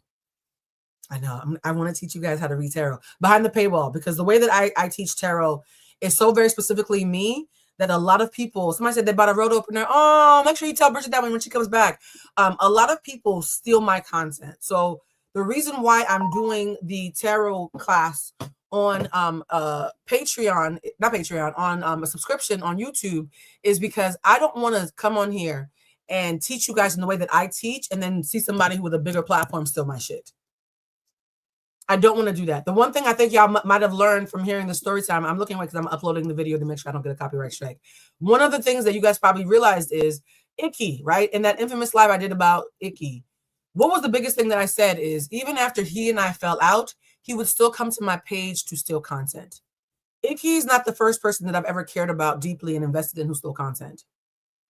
I know people who literally would be in my house crying, asking for advice, talking about how much they love me.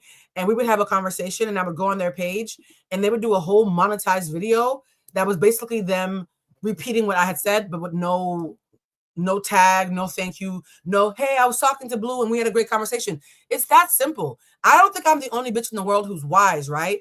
But to take something verbatim that I've told you in a private conversation and turn it to content and not even give me a shout out, that has happened on so many occasions. That is the reason why if I'm going to teach any kind of class, it will never be for free. Free game is the, okay, the video is uploaded. I'm going to check in a second. Free game is the extent of what I'm willing to do for free. Black women are constantly, particularly Black women who work in the arts, we are constantly giving away our intellectual property, right? Our IP to people because we love y'all. Honestly, you guys, I would give away everything for free if it wasn't for the fact that I have bills to pay.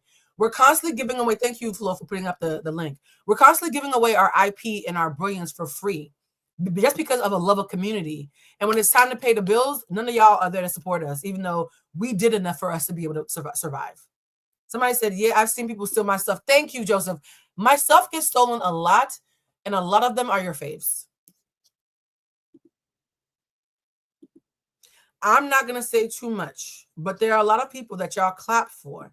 There's a lot of people that y'all really, really love that are very, very successful who are stealing my shit because I know, because I told it to them privately and then they put it on their pages. Someone said, Blue, when I tell you you are turning 40 for me. Oh, yeah. Yeah. And Bridget's next. Oh, did she want me to say that? Oh, no, y'all could Google her age. Yeah, Bridget's about to turn 40 next. So that's going to be interesting. Look, I don't look like what I've been through. For those who are saying, when will the Tarot Academy start? Well, guys, I am probably going to go live. What is it today? Thursday? I might go live this weekend to have an update about Tarot Academy. Somebody said, we turning up. I know, right? Yo, Bridget's like a baby sister to me. So the idea that my baby sister is going to turn 40 is like fucking with me. Like, oh my God, they grow up so fast. Let me see. Like, it's okay to cite your source to at least give their own interpretation of how. Thank you. Perfect example. The video that Icky stole that went viral that created this whole firestorm of me, you know, telling the truth and shaming the devil. In the video he stole from me, quite ironically, I in the video say, yo, I've been trying to figure out why women who have genius IQs get married slower. And I didn't figure it out until I was having a phone conversation with a friend. And this is what he told me. I literally am shouting out my friends for helping me come to a hypothesis in the video that got stolen from me. It's so weird for me to have a conversation that was impactful enough for me to make a video about it and not just spend 10 seconds at the very least shouting out that somebody that I love inspired it. And so for me to not only inspire, but for you to do a copy and paste of my IP and I'm nowhere around, that is bizarre. In fact, let me choose my words carefully because as you can see, me and Bridget know a lot of people who require us to have discretion. Like, for example, I was talking about how we woke up hungover today because we were at Estelle's house doing girl dinner. I didn't post nothing about it. I barely post when we're having our girls' dinners because for me, Estelle is our real friend.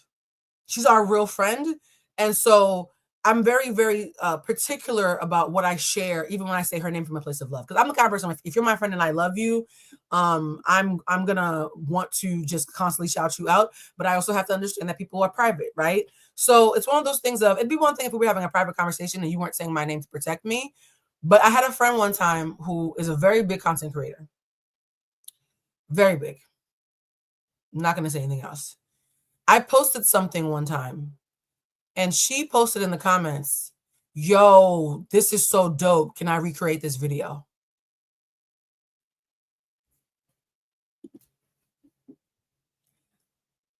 I'm going to ask you guys a question because I've always thought about this and I always wondered if I didn't respond correctly. How would you feel if you made a video of original content and original thoughts and somebody who you know in real life in the public comment section wrote, this video is dope, I'm going to recreate it? She didn't ask me, actually. She told me. How would you feel? I'm going to wait for you guys to answer while I check on the copyright of this video. Let me see. Oop, the video didn't get a copyright strike. Okay, I can play it. Yay. So to have somebody said it's a mindfuck. Thank you. Because on one hand, it's polite that you asked, but on the other hand, it's rude that you want to steal my shit. Yeah, somebody said, why couldn't you just share it? Because they wanted to monetize it for themselves. And the same friend, I was like, so I responded, yeah, you can do a response to this as long as you tag me. I said, you have to tag me. If you're going to completely recreate my intellectual property, because these are all original thoughts. I wasn't citing any sources. This was a completely original video based on something that I felt and wrote down. The very least you can do if you're going to mimic me is to tag me. And she did tag me. And then we got invited to a really, really important event full of really big Hollywood people. Again, I'm choosing my words carefully. We got invited to a very big, important event, and she invited me to be her +1. Somebody said, cut my check. Thank you. She invited me to be her +1. And I said, cool. And while we were at the event, they said, hey, this very important person who's in the room is going to be taking questions. If anybody in the audience wants to ask a question, we're going to show around with the mic to get the questions. Mind you, everybody in the room was somebody of note. It was an invitation-only event. The person who's doing the event sees my friend, walks over to, if she sees this, it's going to be messy. Actually, no, it's not going to be messy, because if she sees this and calls me, I'm going to have this conversation to her face. I'm not a scary bitch. So, friend, if you know I'm talking about you and you feel away, call me. They walk up to her and they're like, yo, you have such a huge following. Would you mind being one of the people to ask a question? Because if you ask a question, it's going to get the ball rolling, right? And so she was like, cool. So she starts writing her question, and I'm on my pad, I'm writing my question. She reads her question to me, and I was like, oh, that's an interesting question, I guess. I read my question to her, and her eyes light up, and she says, can I read your question instead?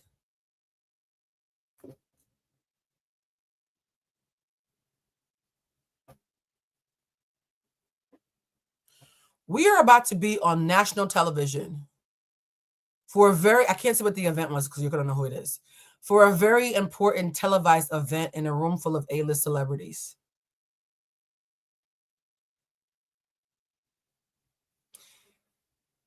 And we're going to be on camera. So they're going to see me sitting next to you. And you want me to slip you my question when I'm sitting right here and could ask my fucking self.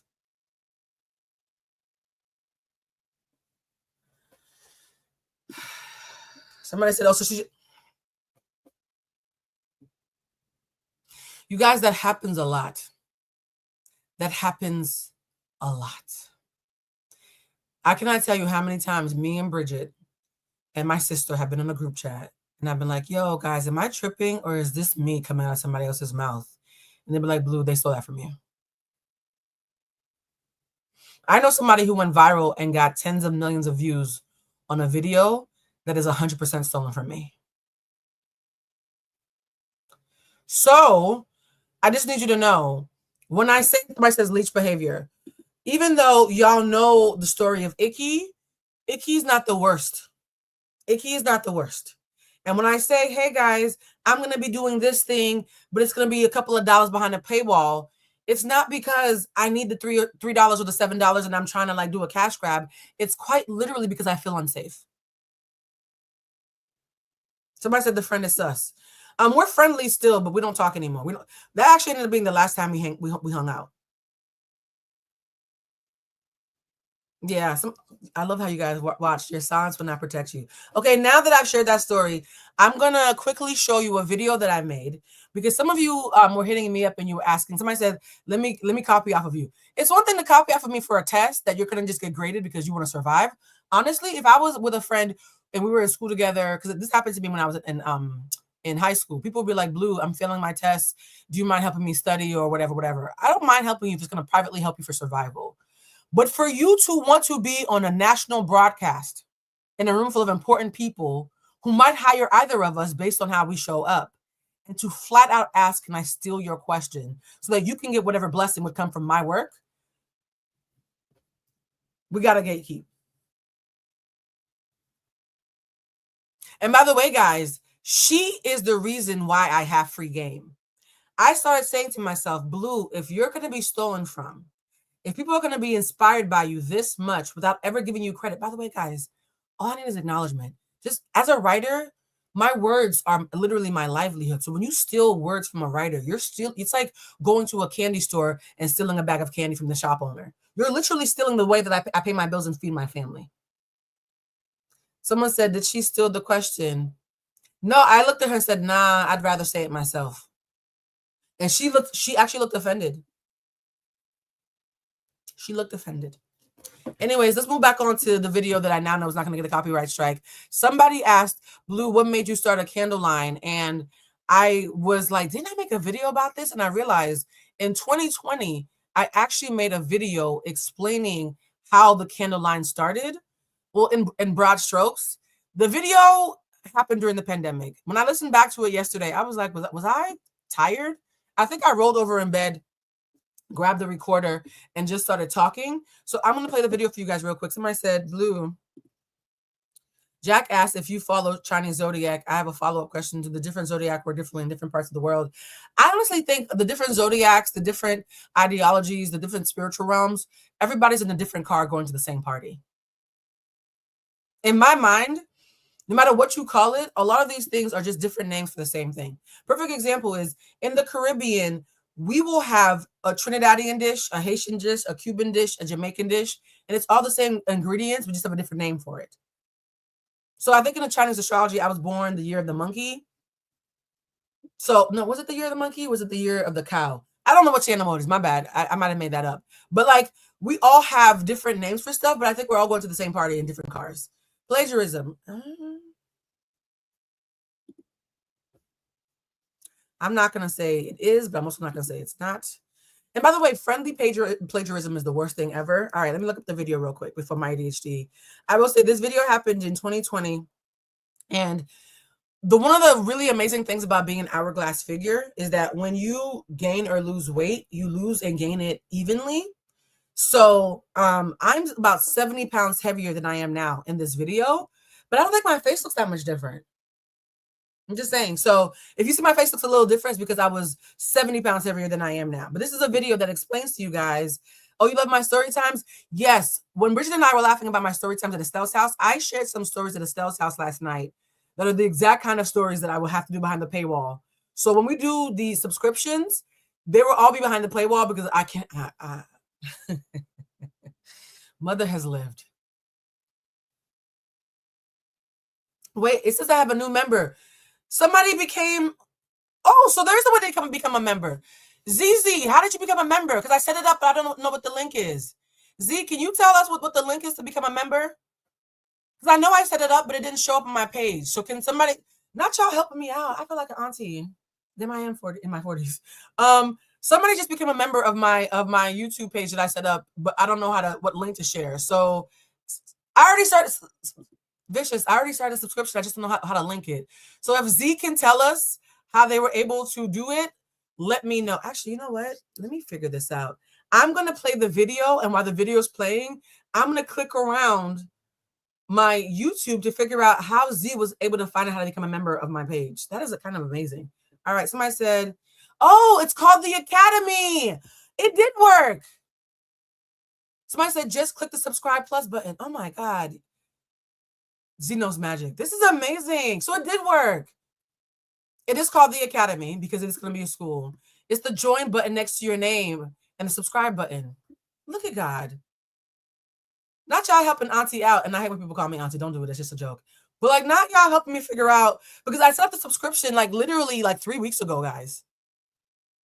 I set up the Academy subscription page like 2 or 3 weeks ago, but couldn't figure out how to tell y'all to subscribe.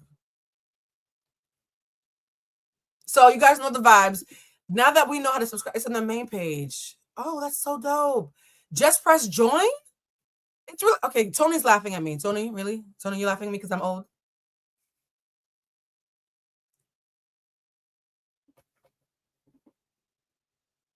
Okay, no. Before I show the video, what I'm gonna do, it's been there for 3 weeks. Thank you, Fram. Like my slow ass. Okay, so what I'm gonna do. Somebody else should subscribe. It's your girl Leah. What? Okay, no. Okay. This is the nearsightedly and the blind. I'm about to go on my YouTube page and find it for myself. Because how the fuck is it that y'all can figure out how to make people subscribe and I can't?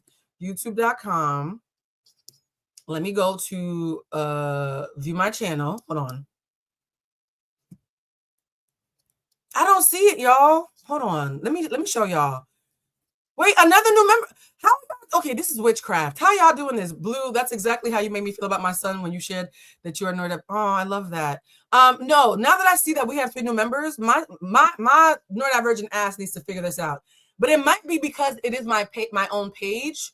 Maybe I can't see it because it's my own page. All right, I'm going to go to share screen. You guys, for those of you who are watching me pull an Auntie live, please don't judge me, okay? The girl's trying to learn. All right, so this is my YouTube. Y'all, I don't see it. What am I missing? Let me go look at my YouTube again. I don't see it. I see my videos. Membership. Oh, shit. Oh, shit. Y'all, okay. What? I'll be damned. Look at God. Okay, family. Well, apparently your girl already has memberships up. This is funny. This is autism at work, guys. Because I really was having a neurodivergent overwhelm. And so I was like, look, I went through a whole process of setting up a membership, couldn't figure out how to do it. And so for the last 3 weeks, y'all have been asking me how to subscribe, and the whole time the shit was already up. Blue, the Academy membership might be 2 different things. No, the Academy is my membership page. Oh my God, you all became, that makes me so happy. Okay, guys, so apparently we could do the memberships. You guys know how I do this. I don't want to be talking to myself. So the way that I'm doing this is once I get 100 members, then I know there's enough of you for us to have a rigorous class in there where we're going to be doing membership only lives where I share all those sexy stories. They're very sexy. If you are a prude, then maybe only listen to, actually, no, if you're a prude, I'm probably not for you. If you are a prude, maybe only listen to the Academy's classes around tarot, because I have sexy stories about when I was a girl 6 operator. Yes, guys, I did girl 6 like work. For those of you who don't know what girl 6 is, I told that story last night. I sure did. Oh, snap. And when you become a member, your name is in green. Oh, and I love that because green is the color of health. Blue plus green equals teal. Oh, I love that. Somebody said, I'm canceling Amazon and subscribing. What's that song that Jessie always does? Subscribe, subscribe. Oh, I love Jessie. So, guys, apparently you can't subscribe. And the minute I get to 100, I am so sorry. Y'all are laughing at me because they're like, this. People always say, Blue, you're so smart and so simple at the same time. Somebody said they still can't find it. Can somebody help Rebecca find it? Because they're saying that all you have to do is go to my page and hit subscribe. Do you see the blue stars next to the names? That's the Blue Crew. Oh, Blue Crew! Not y'all named yourselves. When did that happen? I love that. Okay, let's watch the video, guys. While we're watching the video, those of you who are figuring out how to subscribe, what is a girl 6? A girl 6 is a phone operator. When I left my job at the Harvard School of Public Health, I spent a year and a half doing educational curriculums for the Boston public school system. But then I moved to DC and I was in between jobs, and academia doesn't pay as great as y'all think. Academia, you would think that being smart would get you paid a lot. Academia doesn't. I was a curriculum developer, which is why I teach classes, because developing curriculums is very easy for me. And so I went from working at Harvard and the Boston public schools health system to being unemployed. And I had just moved to DC. And I was like, damn it, I need a job. And through a series of events that I will share in a not suitable for work story time behind the paywall, I was recruited to be a blank operator, a phone blank operator, because I was told that because I'm smart and nasty and have a raspy voice that they would love me. And they did. I'm not going to share nothing else. You're going to have to hear the rest. You're going to have to hear the rest during story time behind the paywall, because this is the kind of story. I told Bridget and them the story last night, and everybody's mouth was like a gasp, like, bitch, are you serious? So yes, we're going to have sexy story times, and the sexy story times will be not just sharing shit about that's sexual, but also sharing stories about people that I've worked with in the industry who can't sue me. So it's not like I'm not sharing because I'm worried about being sued, but who I just don't want it being public fodder because it's going to end up in the Shade Room or Hollywood Unlocked. Here's the thing, guys. I'm friends with Jason Lee, the founder of of Hollywood Unlocked. I'm also cool with Angie from the Shade Room. Angie from the Shade Room is actually who, let me not say too much. I used to be on a podcast with a very popular Black celebrity who is now a member of the Joe Budden podcast. And me, her, and Mark Lamont Hill actually did the podcast together. And so now that she and Mark Lamont Hill are on the Joe Budden network together, I know what it's like to pod with both of them. And I have thoughts. The reason why I love Bridget so much is because I know what it's like to be a co-host with someone who's a celebrity who isn't kind.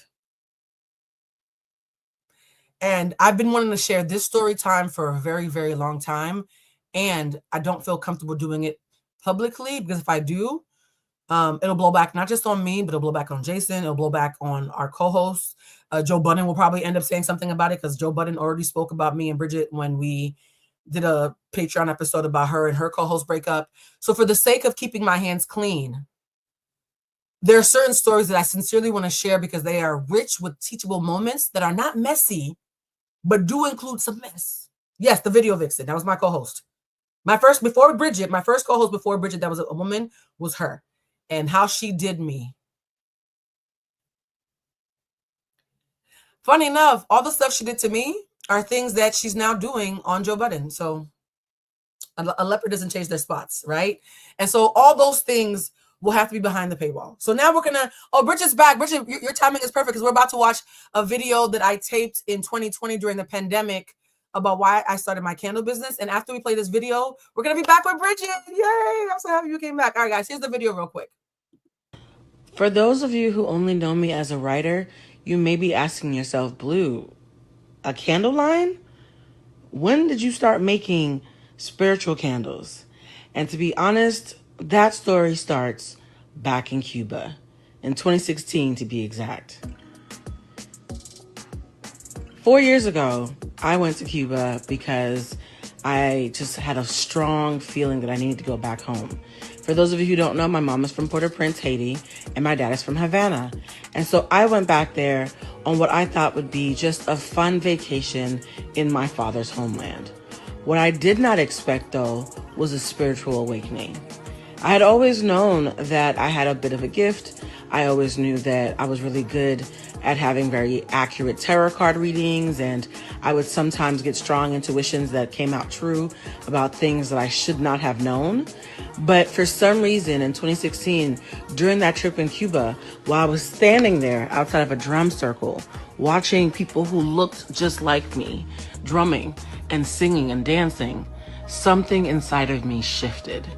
And when I came home, I just had this deep sense of, it's time to get to work. And for the past 4 years, I've been tapping into what that work looks like. I have joined several spiritual communities. I've had people that I love and trust who are very spiritually involved diagnose who I am and what it is I've been tapping into. And they all pretty much agreed on one thing. I came back from Cuba with something. It's almost like going back home woke up my ancestors and reminded them that I was ready and open for business. Over the last 4 years, I have been making intention candles. I made them for fun at first because I thought, oh, what's the worst that can happen? The law of attraction is really big right now. And this is no different than, prayer candles that we used to pray to back when I went to Catholic school. So I made these intention candles. I did a lot of studying, because I'm a bit of a nerd, about all the herbs and the recipes that people in conjure and people in traditional African religions always use. I joined a couple of forums. I went to a couple of events. I did some ceremonies of my own. I went to other people's ceremonies. And after about a year of really intense just immersion in the spiritual realm, I became very clear that I was onto something and that I was being led to do this work. I got a reading from someone who I really, really trust. And she asked me, where are you from? And I was like, oh, my mom's Haitian. She's like, no, where else are you from? And when I mentioned that my dad was from Cuba, she got really, really quiet and said, yeah, I don't know the last time you've been to Cuba, but that's the side of your lineage that's speaking through you right now. And I was right. My hunch was right. That trip back in 2016 activated something inside of me. That drum circle, I wish I knew back then what I know now. That drum circle stirred something and woke something up inside of me. So yeah, this is basically my way of saying this did not come out of nowhere. Me coming out with this line is probably the most obvious next step in my spiritual journey. And I cannot wait. I cannot wait for you guys to get your hands on these products. I cannot wait for you guys to see what else we're working on. And I can't wait to hear how you used our candles and our products to be empowered to change your own life. We don't change anybody's life. All we do is give you the tools to change it for yourself. Love you guys so much. If you haven't already, please check out our website, bluecentricshop.com. Till next time. Super excited that my package from Bluecentric has arrived. I cannot wait to light this bad boy. Updates coming. It might be a Dating with David update. Ow.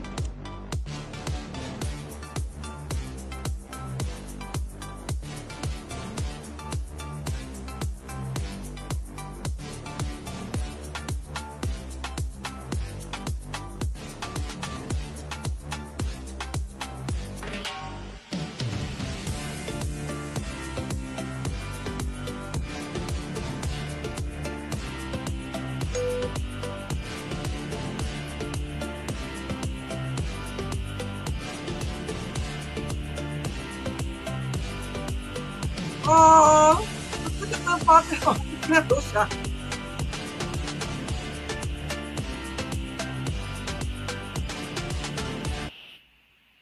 Wow, I have not watched that video in 5 years. The fact that you had that video to watch is also incredible. Why am I so secretive? I don't think it's secretive. You're just protective.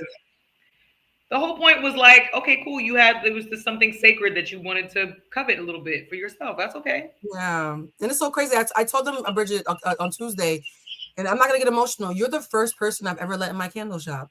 Really?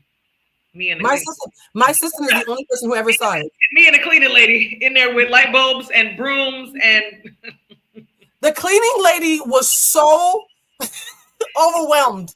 Your cleaning lady did the damn thing, though. We gotta say, she really did her thing. She did her thing. She was here for 8 hours, Bridget. I know. We made 2 trips to Home Depot during that time. The way I am so emotional because it feels so naked, and this is probably how you're gonna feel with the album. I feel naked sharing something that I care about so much privately, publicly, even though it's supposed to be for public consumption.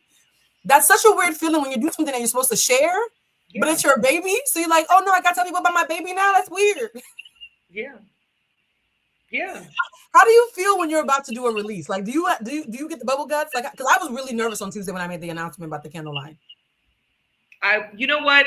It's not bubble guts. It's not like that type of nervous. It's just like it's an excitement anxiety. Like I'm just ready for it to go. You know what I'm saying? Like I'm ready for it. I'm ready for it to take on the life of its own, to grow legs, whatever it's gonna be. I'm ready for it to just do it.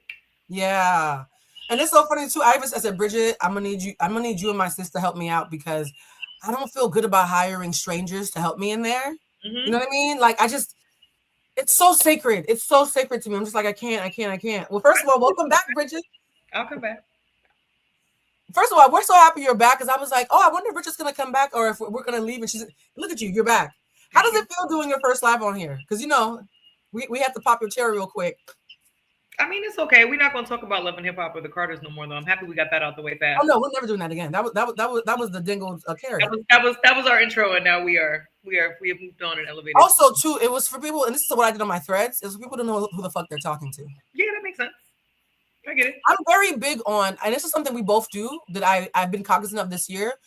Neither one of us thinks that our value comes from what we've done. No, and yet we've done a lot. And other people need to know we've done a lot to recognize that our value is also not Delulu. Oh, well, yeah, there's proof of a lot of concepts.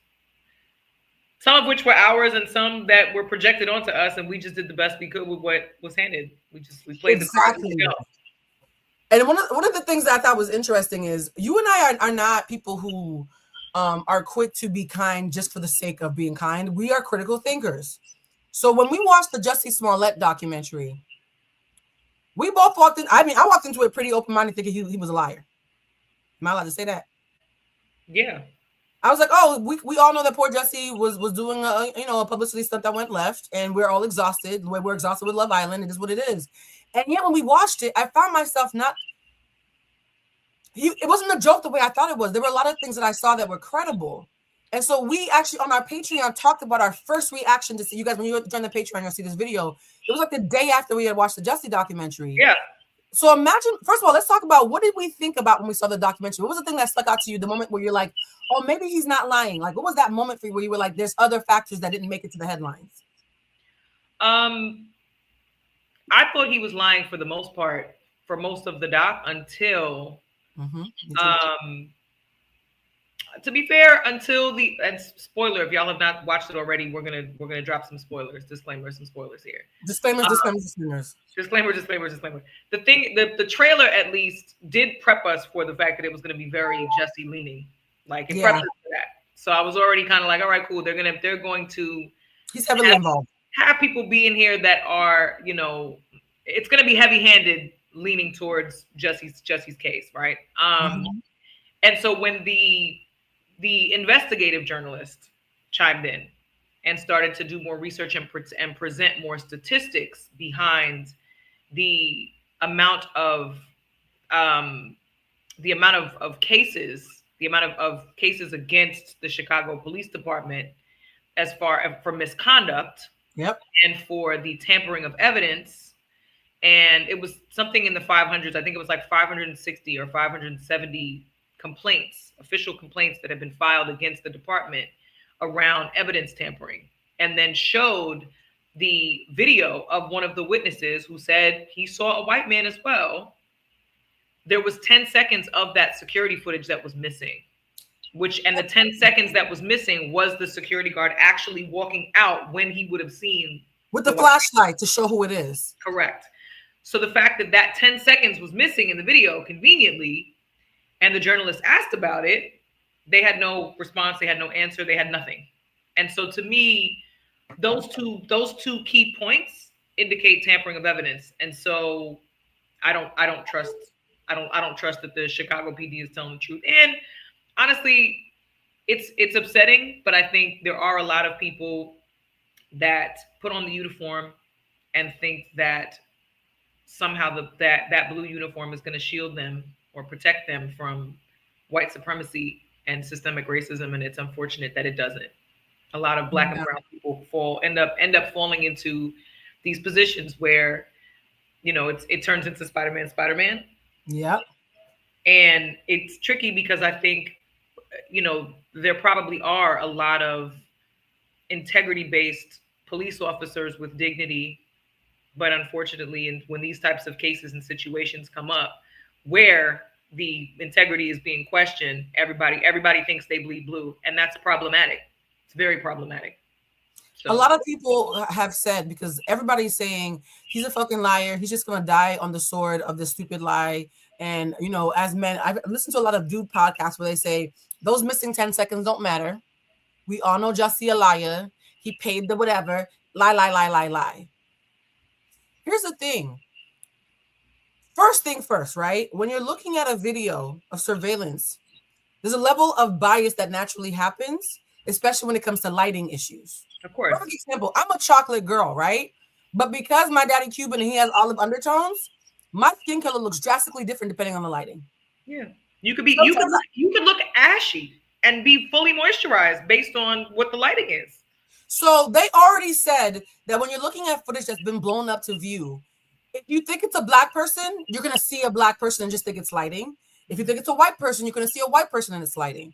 What that makes me feel like he did not pay the witnesses is the fact that one of the witnesses, when they looked at the video, based on whatever, thought it was a black person. Mm-hmm. If you're a witness, you would immediately have said white because you got paid to say it's a white person. Mm-hmm.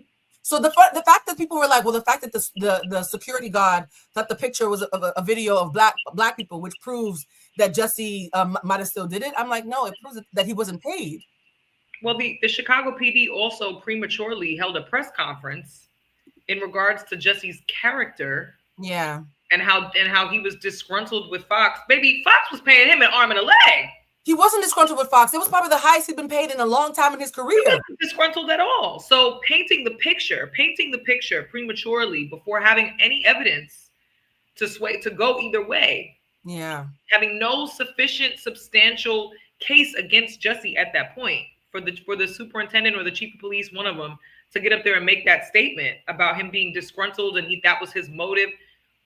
Where did you get that from? You just pulling shit out of your ass at that point.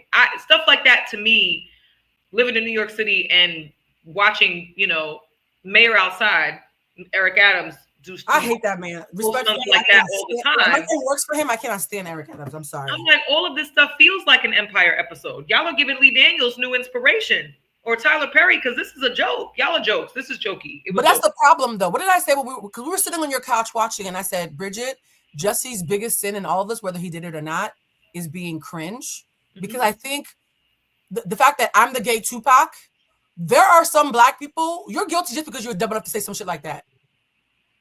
Calling yourself the gay Tupac and being that cringe in the black community, they don't want to hear anything else you got to say. Being victimized is not the moment for activism. The timing of that for me was really like... It was cringe. We sure we want to do this? They're doing this because I'm black and I'm gay and I'm loud and I'm proud and it was just kind of like, we don't, if we're trying to humanize you, or if the purpose is to humanize you, how loud, proud, gay, and black you are is not the only, those are not the only components that we need to care about. We need to care about the fact that you're a human being. And to me, and a human being that is a victim of a heinous hate crime. But do you think it was hubris, though? Do you think that the hubris of him feeling like I'm about to take a stance as an activist, he didn't realize that he was coming off cringe?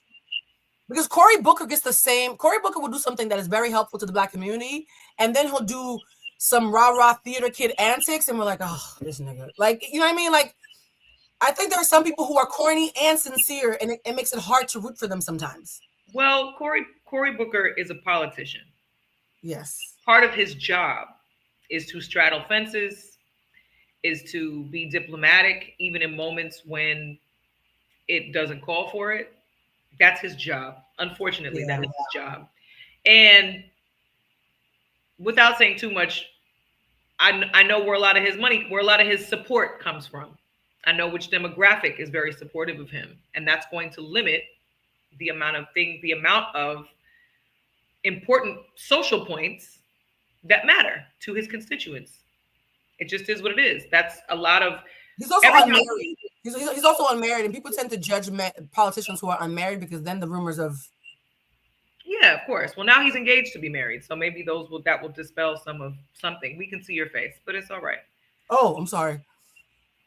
I was looking for a video to. Oh yes, you were looking for something, friend. I don't know what it was, but you were definitely on. You were looking for something. I'm not going to speculate on nobody's except for Taylor. Taylor from Love Island is a soft stud, and I said what the fuck I said. But everybody else, I'm not going to.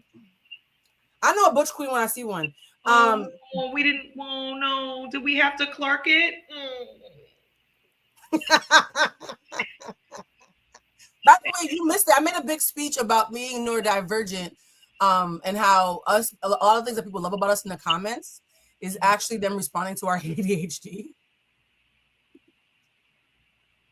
Backpack. It's definitely backpack. It's over. It can be overstimulating when you're in it sometimes, but yes, it is. It's a good time. I'm gonna play a quick video of a guy who explains what it's like when somebody with ADHD wakes up. And Bridget, because there's different ways to have ADHD. Yes. Tell me if you relate to this, because I related to it. I'm feeling glad I got. Let me turn off the music so I don't get a copyright strike. You wake up. Yeah. Yep. That's how I wake up. No dopamine. Leave me alone for the first hour. No, I don't feel that way. No, you definitely don't. That's the part that made me want to play for you. 2 hours paralysis, caffeine hit, crippling anxiety. That for sure. But that comes best the dopamine, the hour of power. Well, you do everything before. Now, here's the thing that's so funny, right? You have ADHD and you're an Aries. Yeah. And an only child. Yes. Well, for the most part, yes. I have an adopted sister, but yes. I mean, if we really want to play that game, we're the 7th of. Anyway, me and Bridget, we had very active fathers, but that's me and Bridget. We bonded over the fact that our fathers were very popular men, and we were made from love, despite circumstances and wedding certificates and so many stereotypes. So many stereotypes. Shout out to the Caribbean men out there who only have one family, but like. I do think that having ADHD and being an only child, though, can sometimes they crash against each other. Yeah. Because ADHD means you're supposed to need that hour, but because sometimes the only child is like, oh, friendship. I want to hug you, kiss it, hold you. My hour of power is my ADHD is more aligned with a toddler, where my hour of power is in that first hour where I'm up. I'm like, okay, I'm up. What are we doing? We got energy. We got coffee. Okay, inject the coffee into my veins. Now I got an hour. Now I'm about to just get everything done. I need to get done in an hour. And then after the hour of power comes that 2-hour paralysis where you are like, what the fuck do I do now? What am I supposed to be doing? What do I do with my hands? It happens a lot after I do a live. If I do a live where it's really hype, like a Tarot Tuesday, and I'm exchanging energy for a long time, I will walk to the couch, sit down, and I'll look up and 2 hours would have passed. I'm just buffering. I don't even know what I'm doing. Look at your face. After we finished the Tarot Tuesday, I sat there and buffered for like a good 2.5 hours. There's a video that I was looking for, and I told you about it, Bridget. It was about the constitution of friendship. Where is this video? By the way, I was doing a TikTok search, and there was somebody who made a video that explained that sometimes when women are pregnant, they turn their toilet seats blue. I'm sorry. What? Mm-hmm. With what? With sweat. What? Pregnant sweat is blue. What? Let me share it right now. So there was a bunch of women on TikTok who were like, do I need new toilet seats? My toilet seats keep turning blue. And they all found out that they were pregnant. And then so people looked it up and they realized that when my name is Blue, so it's good branding. Are we all cleaning the same cleaning agents? Like, what's going on? It's in the sweat. They're saying that. And so a doctor spoke up and said they're not making it up. You guys, I know this is my ADHD, because how did we go from what I wanted to talk about to blue sweat? Hold on. Jussie Smollett to pregnant ass sweat being blue. That's crazy. That is ADHD at its finest. That's it. Friend, I thought you understood. I don't know how we went from Jussie Smollett may not have actually been lying about everything. By the way, did you know pregnant women be sitting down and when they on the toilet and it's blue when they get up? Like, my audience is used to it. Aren't you guys used to it? Bridget, they're used to it. All right, let me find the video. It's true though. I'm just calling it out. I am very used to it. Why is the video not popping up? Hold on, shared. Hold on, I'm gonna find the video because the video isn't popping up for some reason. Hold on. I'm gonna name the video Blue Toilet and send it again. Okay. But there's a doctor said that it's not something that was made up. It's actually real. Okay, I'm gonna call it Blue Toilet. Blue Toilet. And you all are gonna thank me because if one of you sits down and then sees something blue, you're gonna be like, "Isn't that what Blue told us?" Yes, Blue tried to let you know. That's good branding too. All right, let's watch the thing about how your butt cheeks may shake. Currently experiencing the weirdest pregnancy symptom I have ever heard of. I'm literally turning surfaces blue. So yesterday I went to the toilet and when I got up off the toilet seat, it was blue. Literally blue. And I was not even wearing any blue yesterday. See? This is the top I wore to bed last night, and when I took it off this morning, it was blue. Now, this is a rare condition called chromhidrosis, where your sweat is different colors like blue. This is due to a pigment in your sweat called lipofuscin. And although it seems to occur often in pregnant women, that's not necessarily always the case. Although it's probably not harmful, if this happens to you, definitely speak with your doctor. So Mystique at the end of that with the if this happens to you, probably go see your doctor. Yes, please. Please go see your doctor. So Bridget, what do you think about this trend now of people realizing that they are turning shit blue because they are with child? You know, I think TikTok has I think there's a combination of things happening. I think TikTok. Oh no, are you about to read me? I feel like I'm about to get read. I think TikTok is turning us into hypochondriacs, and the CDC and all of these health administrations that are federally run and funded are trying to convince us that measles and COVID vaccines are not a real thing. So I hope that we can land somewhere in the middle where we can acknowledge and accept that there are some things we just don't need to explain. He said it's a rare condition. It probably is a rare condition. I'm looking it up because they're saying, I'm looking it up on TikTok. They're saying that it can happen when you're not pregnant, but pregnancy is what makes it happen the most. Okay. I mean, it's a medical condition. So if it's a doctor telling us that it's real, I believe it. But it doesn't help his case that, his fictional examples are avatars and Mystique. So there is a woman, funny enough, who while I was watching about people who were blue, she is from a podcast called The Cutting Room Floor. Do you know that? Do you know that? I know exactly where you're going. Her name is Amdi. Yeah, yes. I just found the video. You're the exact person that I wanted to talk to about this because you have been in the industry for so long, and you have a very even though you guys know I always talk about how it's not your sun sign that I care about, your rising sign. So playing that game, I'm a Gemini rising and Bridget is a Virgo rising. Wow. And sometimes Virgo rising on B-Day. Don't we love this for us? Oh my God, you're right. Oh my God. That is so okay. Honestly, and by the way, Bridget, I do think that you're a perfect example of what it's like to be a good friend to an A-lister because the way that you protect how you talk about your time with them is really commendable.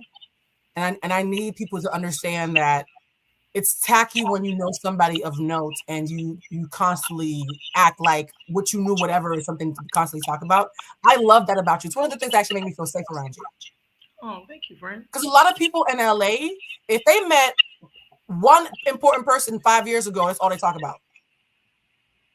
So for you to be in the fray for that long and to be so mindful and restrained, it's not just the media training. There are people who have media training who still clout chase. And I love that. And I remember one time you said to me, you were like, Blue, I love that everybody doesn't know who you know. And I felt like it was such a compliment coming from you. Because I think it's important. And I think enough time has passed now to where there's no currency in my experience because most people that might value it were either a part of it or were concerned about something else during that time period, right? Mm-hmm. I think everybody experienced that time, that window of time, those few years very differently. So I don't take it for granted. I don't take my access for granted. And I think a key to a lot of the success that I've witnessed and been in proximity to is because of that level of discretion. I just think that's a part of the formula, I think, for what works for them. So why not continue the legacy in that way? I'm about to take myself off stage because they're saying that I have an echo. So I'm going to come off and come back because I can hear it too. Let me remove. Okay. I wish I could see all the comments. I can't. I only see like a couple, like a handful of them when they pop up. Do I still have an echo? I can hear it now. Where's it coming from? Are you recording something or film or? No. You guys, do I still have an echo? Oh, so it's something with you that's echoing me. Really? It disappears when I take you off. Maybe if I turn the volume down? I don't know. Oh yeah, you can't have volume for anything. No. Is it playing somewhere else? Like, do you have us playing somewhere? No. Let me try again. Hey guys, is there an echo? Yeah, no, there's no echo when I'm by myself. That means there's something from. Okay, BK, I'm gonna say leave and come back because there's something. Oh, do you have headphones? Do I have headphones? Yeah, do you have headphones on? No. Then what is it? It's something attached to when you're on the stage with me. Leave and come back and see if it goes away because I want us to talk about Love is Blind UK after we talk about the cutting room floor because they really want you to talk about Love is Blind UK, Bridget. The comments are all from it. You guys, thank you for calling that out because maybe she does have, maybe her phone is causing it. Is she on her phone? Did she say she was on her phone and I missed it? Let's see, new comments. By the way, guys, I love that we just be in here just chilling and shit. BK, are you on a talk? Yeah. Are you on the phone or the laptop? Laptop. I don't think I hear it anymore. I never heard it. I did. It was driving me crazy, and I thought I was just me, but they heard it. Okay, so cutting room floor. We're gonna watch this video real quick because I literally want to hear BK's thoughts on this because I have thoughts, and I'm wondering if we agree or not. And I'm cool if we don't. It's provocative. Very specific things with very clear instructions, and I don't hire people who cannot follow simple instructions. This is a full-time job. This is a full-time job. It is every day, Monday through Friday from 9:30 a.m. until 6 p.m. Number 2, this job is in New York City. This job is in New York City. Number 3, it is in person. And number 4, this person needs to start immediately. We're looking for a studio coordinator, and this job consists of really kind of 3 main things. Office admin. The second part of the job is bookings coordinator. The third part is a little bit personal assistant. You'll be kind of managing a little bit of my personal schedule, but you'll be managing the schedule of the entire office. Do not email me. You'll be immediately disqualified. Do not email me. Do not email my team. You need to follow the type 1 link that's in the bio, which will be here for the next 2 days. It's a junior role. It's full-time. It is in person, and you're really going to be a glorified admin assistant. You have to be very timely, you have to be efficient, you have to be professional, and there's a lot of things you need to be incredibly organized. So the job that she's talking about, you're basically running the company for her as an executive assistant for $55K in person in New York City in the year 2025. Yeah. I want to close up for this. BK, what the fuck? What are your thoughts? I'm going to let you talk before I say anything. What are your thoughts? It's an internship. She calls it a full-time job. Most internships are full-time jobs. Most internships are full-time. Mm-hmm. That's an internship. So do you think it's inappropriate to ask that much of somebody while only paying them less than a living wage in the city where they have to be? I think the ideal candidate is a college student. That's what I think. I think the ideal candidate, and she should be specific about that. The ideal candidate is a college student. Someone that is hungry to work in fashion, because fashion is a devastatingly thankless, tireless job. They broke. I have 2 friends that work in fashion, actually work in fashion, not retail, not fashion retail, in fashion. People that style, people that design, people that create patterns. Oh my God, you know a lot of people, damn. It's a lot. It's a lot. And you do a lot for a little, most of the time. Most of the time. But does that make it okay? Whether or not it's okay okay is subjective. We're talking about the standard for an intern. There are record labels to this day who ask for the same thing with no pay. The same level of output, the same level for no pay at all. It's not a livable wage. No. Not a livable wage, but is it the standard according to what the industry is? Yes, unfortunately it is. So I don't think it's okay, but I also think that for her to be in a position where she is paying somebody to do it, It's a 2 to 3 years experience, bruh. I mean, I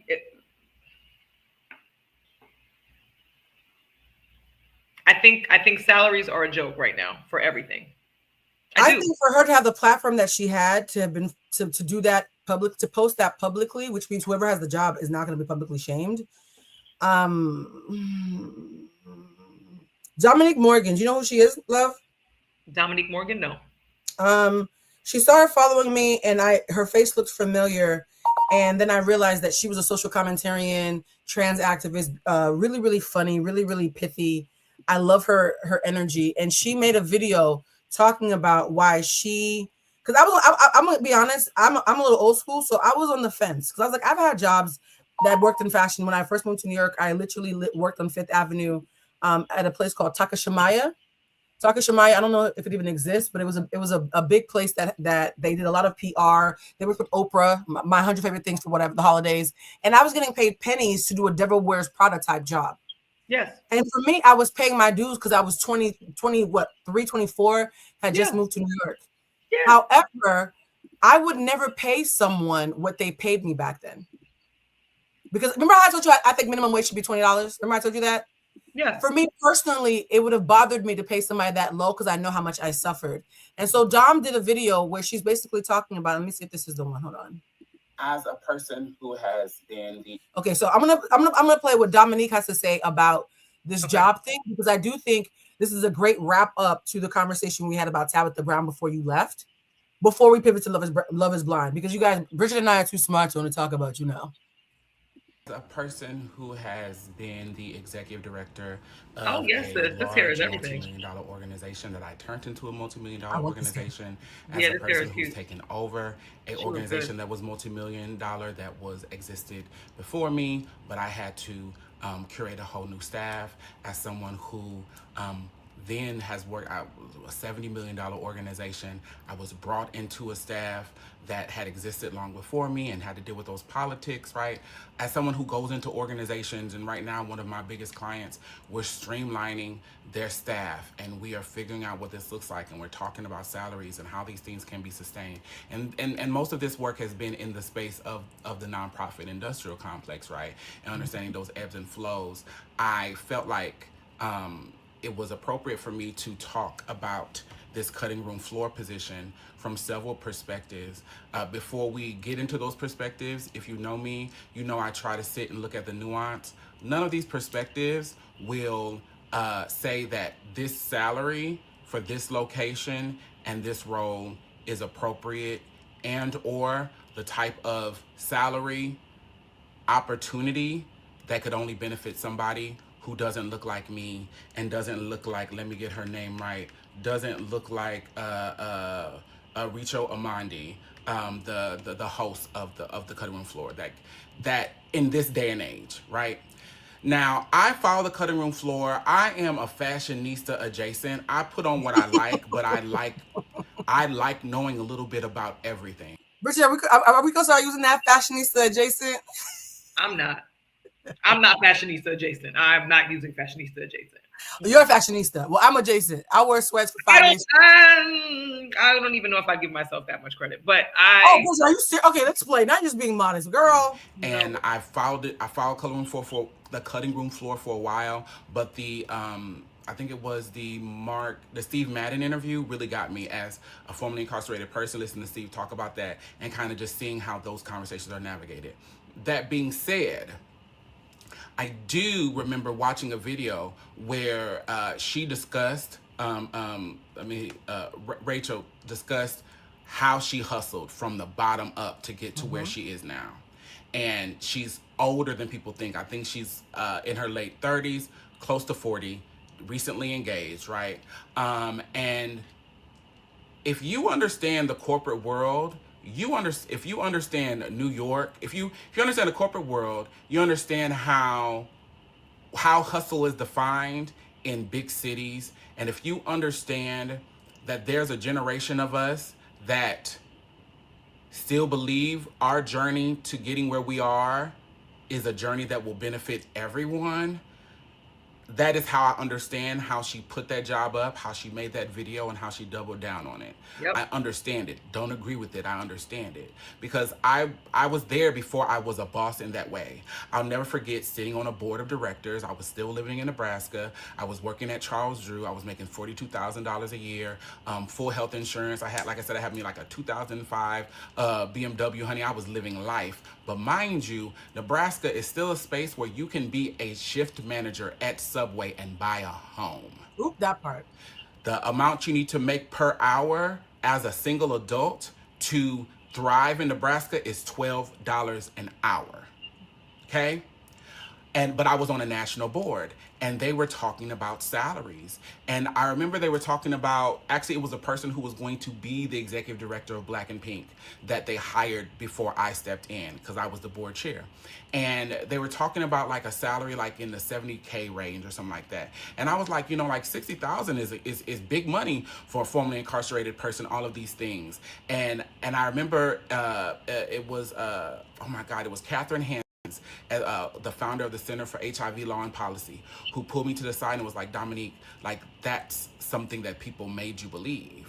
That's not how we should create access for people. And I really had to lean into that, because all the things that I had absorbed, all the ideas of tough it out and push through, I was putting that on that person, knowing that this ED was going to be a formerly incarcerated Black person.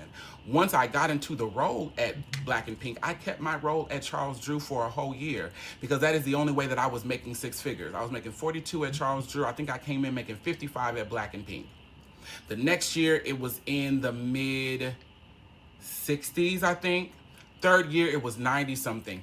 I didn't make six figures at Black and Pink until my fourth year, and I had raised millions for that organization by then. But as an ED, I learned those lessons. Also, my supervisor at Charles Drew, Ann Smolsky, was really pivotal in like putting me on game and helping me see behind the scenes. When I left Black and Pink implemented a union. They have not decided. It's been 3 years since they implemented that union, and they can't come out with a deal because they don't have anything to ask for. Minimum wage at Black and Pink was $20 an hour when I left. Part-time staff members, unlimited PTO.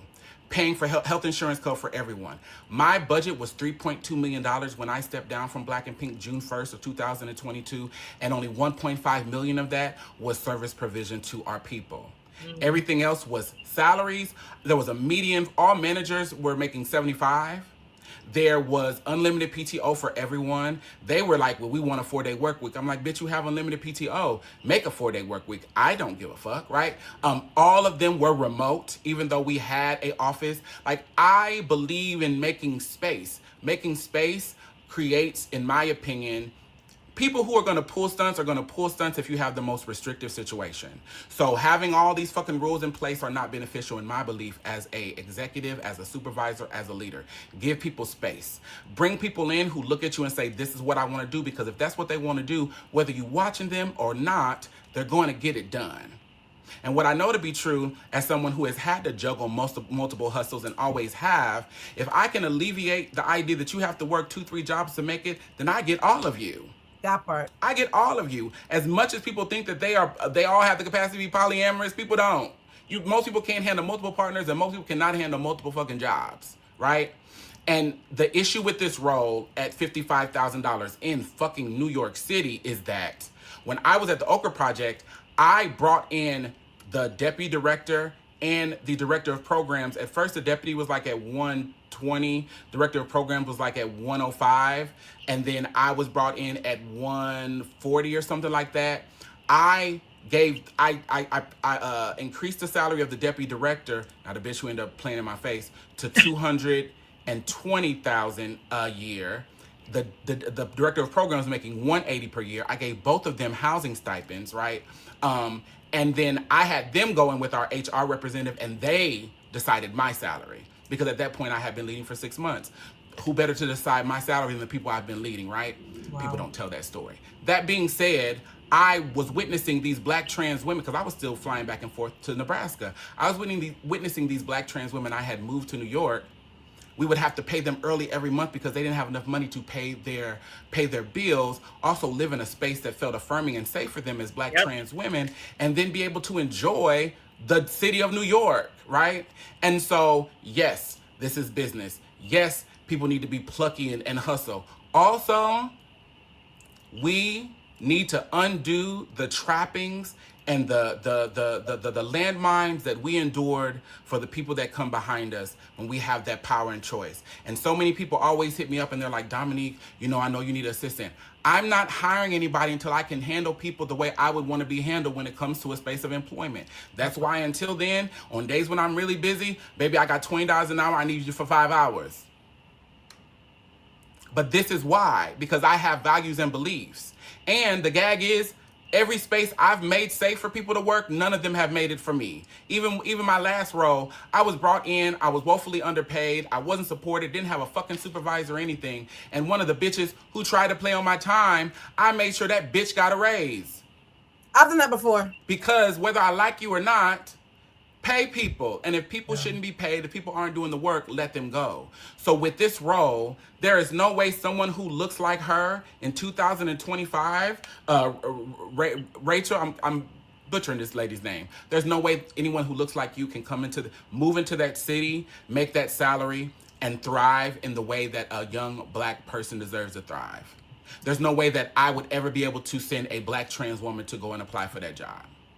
There's no way a young queer person of color, a queer person living with HIV and AIDS who needs health insurance in this time where there's no government support that needs it internally, there's no way I can send them to that job.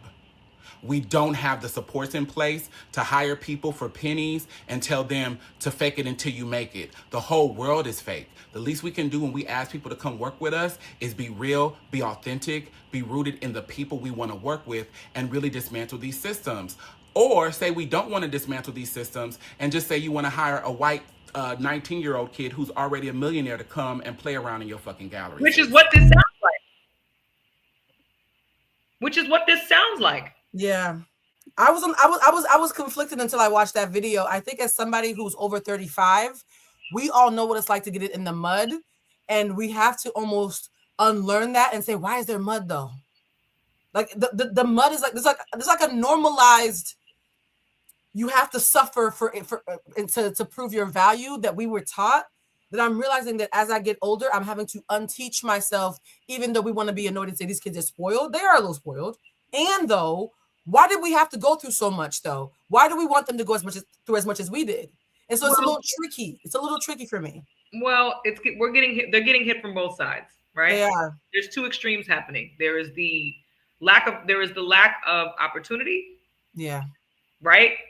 And like worthwhile opportunity. There's a lack of opportunity, but also while there is mud, there's also laziness and entitlement. And a lot of people are entitled. This, to me, the job posting itself for $55,000 is lazy, but it also is intentionally geared towards that's why I said a college kid, because it's somebody who's not going to have a lot of boundaries. Yeah. It's somebody who's not really here to enjoy New York. They're here to learn. And most kids should be in that space, right? Where they're here to learn. Yeah. That's why I said it really needs to be geared towards specific. The issue is the minute you put that salary cap, the minute you change that salary from $55,000 to $105,000, yeah, you now have to be really clear on intentional about what the qualifications are that you're looking for, what the criteria is. You got to be real strict about that criteria. At $55,000, you don't have to be strict, but the person who is willing to accept that means that they're going to take whatever comes with that. And unfortunately, there's no way to gauge. The only history we have, the only proof, the verification that we have is that you devote yourself and your entire life to a company that may or may not ever value you. I spent 8 years at a company where I was considered their cash cow and I only got a raise once. It is a risk. It is a risk that most people that are over the age of 25 are not willing and should not be willing to take, especially in New York City. And I don't think it's a question of gatekeeping. Do we know how much Rachel is making? Does Rachel own the cutting room floor? Rachel, from what is being reported, is getting compensated well for her time. So she doesn't own this show. So she's not the one making these decisions. correct? She's also an employee. Is that? Well, here's the thing. She is what I call a liaison, because I've been the Rachel at a bunch of organizations. When I worked at the Griot, I was the one who was in charge of creating job descriptions and negotiating the salaries based on the budget that I was giving. Okay. Which means if she's looking at that budget, she could have said to herself, let me not do it. What I said to myself, because a lot of all my ex-employees from the Griot, everybody who worked in the podcast department, because I was an EP in the podcast department, they all got paid about double what HR wanted to pay them. Got it. I said, I don't want to work with people as intimately as I know I work with people and have them resent me because they can't pay their bills. So either we only get 2 instead of 4, so those 2 can get paid well and I can get more out of them. That Barbara says, I want all of you. I'm going to pay for all of you so that you don't resent me when I pay for all of you, right? I don't want you to do another job when you're working with me. And what happened was when I got let go because I was a whistleblower, you know how I am. Yes. When I negotiated a healthy severance package, they all quit. But this is why I say it's a lazy. Like, we're only safe because of Blue. So if she's not here, we're leaving because she kept us safe. We're still friends to this day. I'm still friends with all my employees. This is why I say it's a lazy post, because you're also dealing with, unfortunately, a lot of candidates who, regardless of what the cost of living is, are not qualified to receive $105,000, $110,000 salary. Cost of living or not. Did you what it said? She said she can afford to pay $80K, but she doesn't want to. And that's crazy to me. So it's her own company and podcast. So she owns the IP of the cutting room floor. This is getting worse. So at this point, to me, then just hire an intern. Just hire an intern. Say you want a college kid and change the demands on that, because that's not enough money to demand of anybody. And if what you're looking for, this is the other thing, right? Because I remember at labels they used to have undergrad kids come in. Mm-hmm. I went to the new school in New York City and was enrolled in the jazz program. Yeah. Part of my, in order to finish my degree, because I had like a semester left. But part of part of the prerequisites for that was an internship. Every single internship that was offered was all hours of the day working in a studio. So if you're in a studio, that's a 10 to 12 hour commitment. Yeah. 5 days a week. Oh wow. I had a job. Yeah. I'm in college. I had a job. Yeah. Who with a job as a college kid with no experience, by the way, because anybody that's spent time in school understands that, chicken before the egg conversation of nobody wants to hire you because you don't have experience, but how do you get experience if nobody hires you, right? Mm-hmm. So in my mind, I'm like, well, I can either quit this job and do this internship, which may or may not turn into a job, or not. And even when I was signed to a label and looking at the kids that were coming in there, the amount of devotion they have, they were incentivized. There's no incentive. What is the incentive for somebody to work the amount of hours, doing the amount of tasks and roles? Clout. $55,000. I honestly, my gut keeps telling me that she thought her clout was part of the compensation package. And I will say this, Bridget, what year did this happen? Was it like the early 2000s or 2010s? What year was this? 2010. So here's the thing, right? Somebody mentioned this. I did a live of talking about how I looked at economic research and how economists have been saying for the last 5 years, the entire 2020s, that in LA and New York, 80K is actually 40K. So 55K in New York is actually 26K. There's no iteration of human who I'm giving 26K for a full-time job in New York. There's no, even college. Unless I know you have rich parents, I could not sleep at night knowing that I'm giving you $26,000 in 2025 for a full-time job. It would wake me up from my rest unless I knew that we were giving you a part-time job because I was giving you space to get another fucking job. Which means that if you have a job posting that says $55,000, the only person that's going to respond to that is somebody who really wants that job. Who's desperate, and that's predatory. Somebody who's desperate enough with no boundaries to do it, and that's predatory. That's predatory as fuck, girl. The more I double click, the less I like this lady. Because at first, my old ass was on her side, like, child, back in the day, I had to do that too. I was like, but bitch, back in the day, the money wasn't the same. Like, the money translates differently now. Well, but also the clout translated differently. Opportunities are not the same anymore. Just proximity doesn't guarantee you anything anymore, because now everybody just thinks that it's content over everything. So now you get into a room that you haven't earned the right to be in with a bunch of people that could actually help you. And now your instinct as a younger person, as a Gen Z person, is to record it, to film it, to talk about it, to document it, to do all the things. Now you've lost the opportunity because you squandered it in the room. Yeah. So now it's unfortunate because now the ask is for people to be mature beyond what their experience tells them, but no one's willing to teach them. So we're back. It's the same cycle of how are we going to prep younger people for the world, right? Mm-hmm. For the world that they're willing to work to be a part of without giving them any proper training. We're throwing everybody into the deep end with no life jackets. It doesn't make any sense. This makes me sad. People are saying the echo is back. You guys, I'm gonna BK, go down and come back. Let's see if it's happening again. The echo, I do hear it myself. Why is this echo happening? Why does this echo keep happening? Are we having a Mercury in micro braids?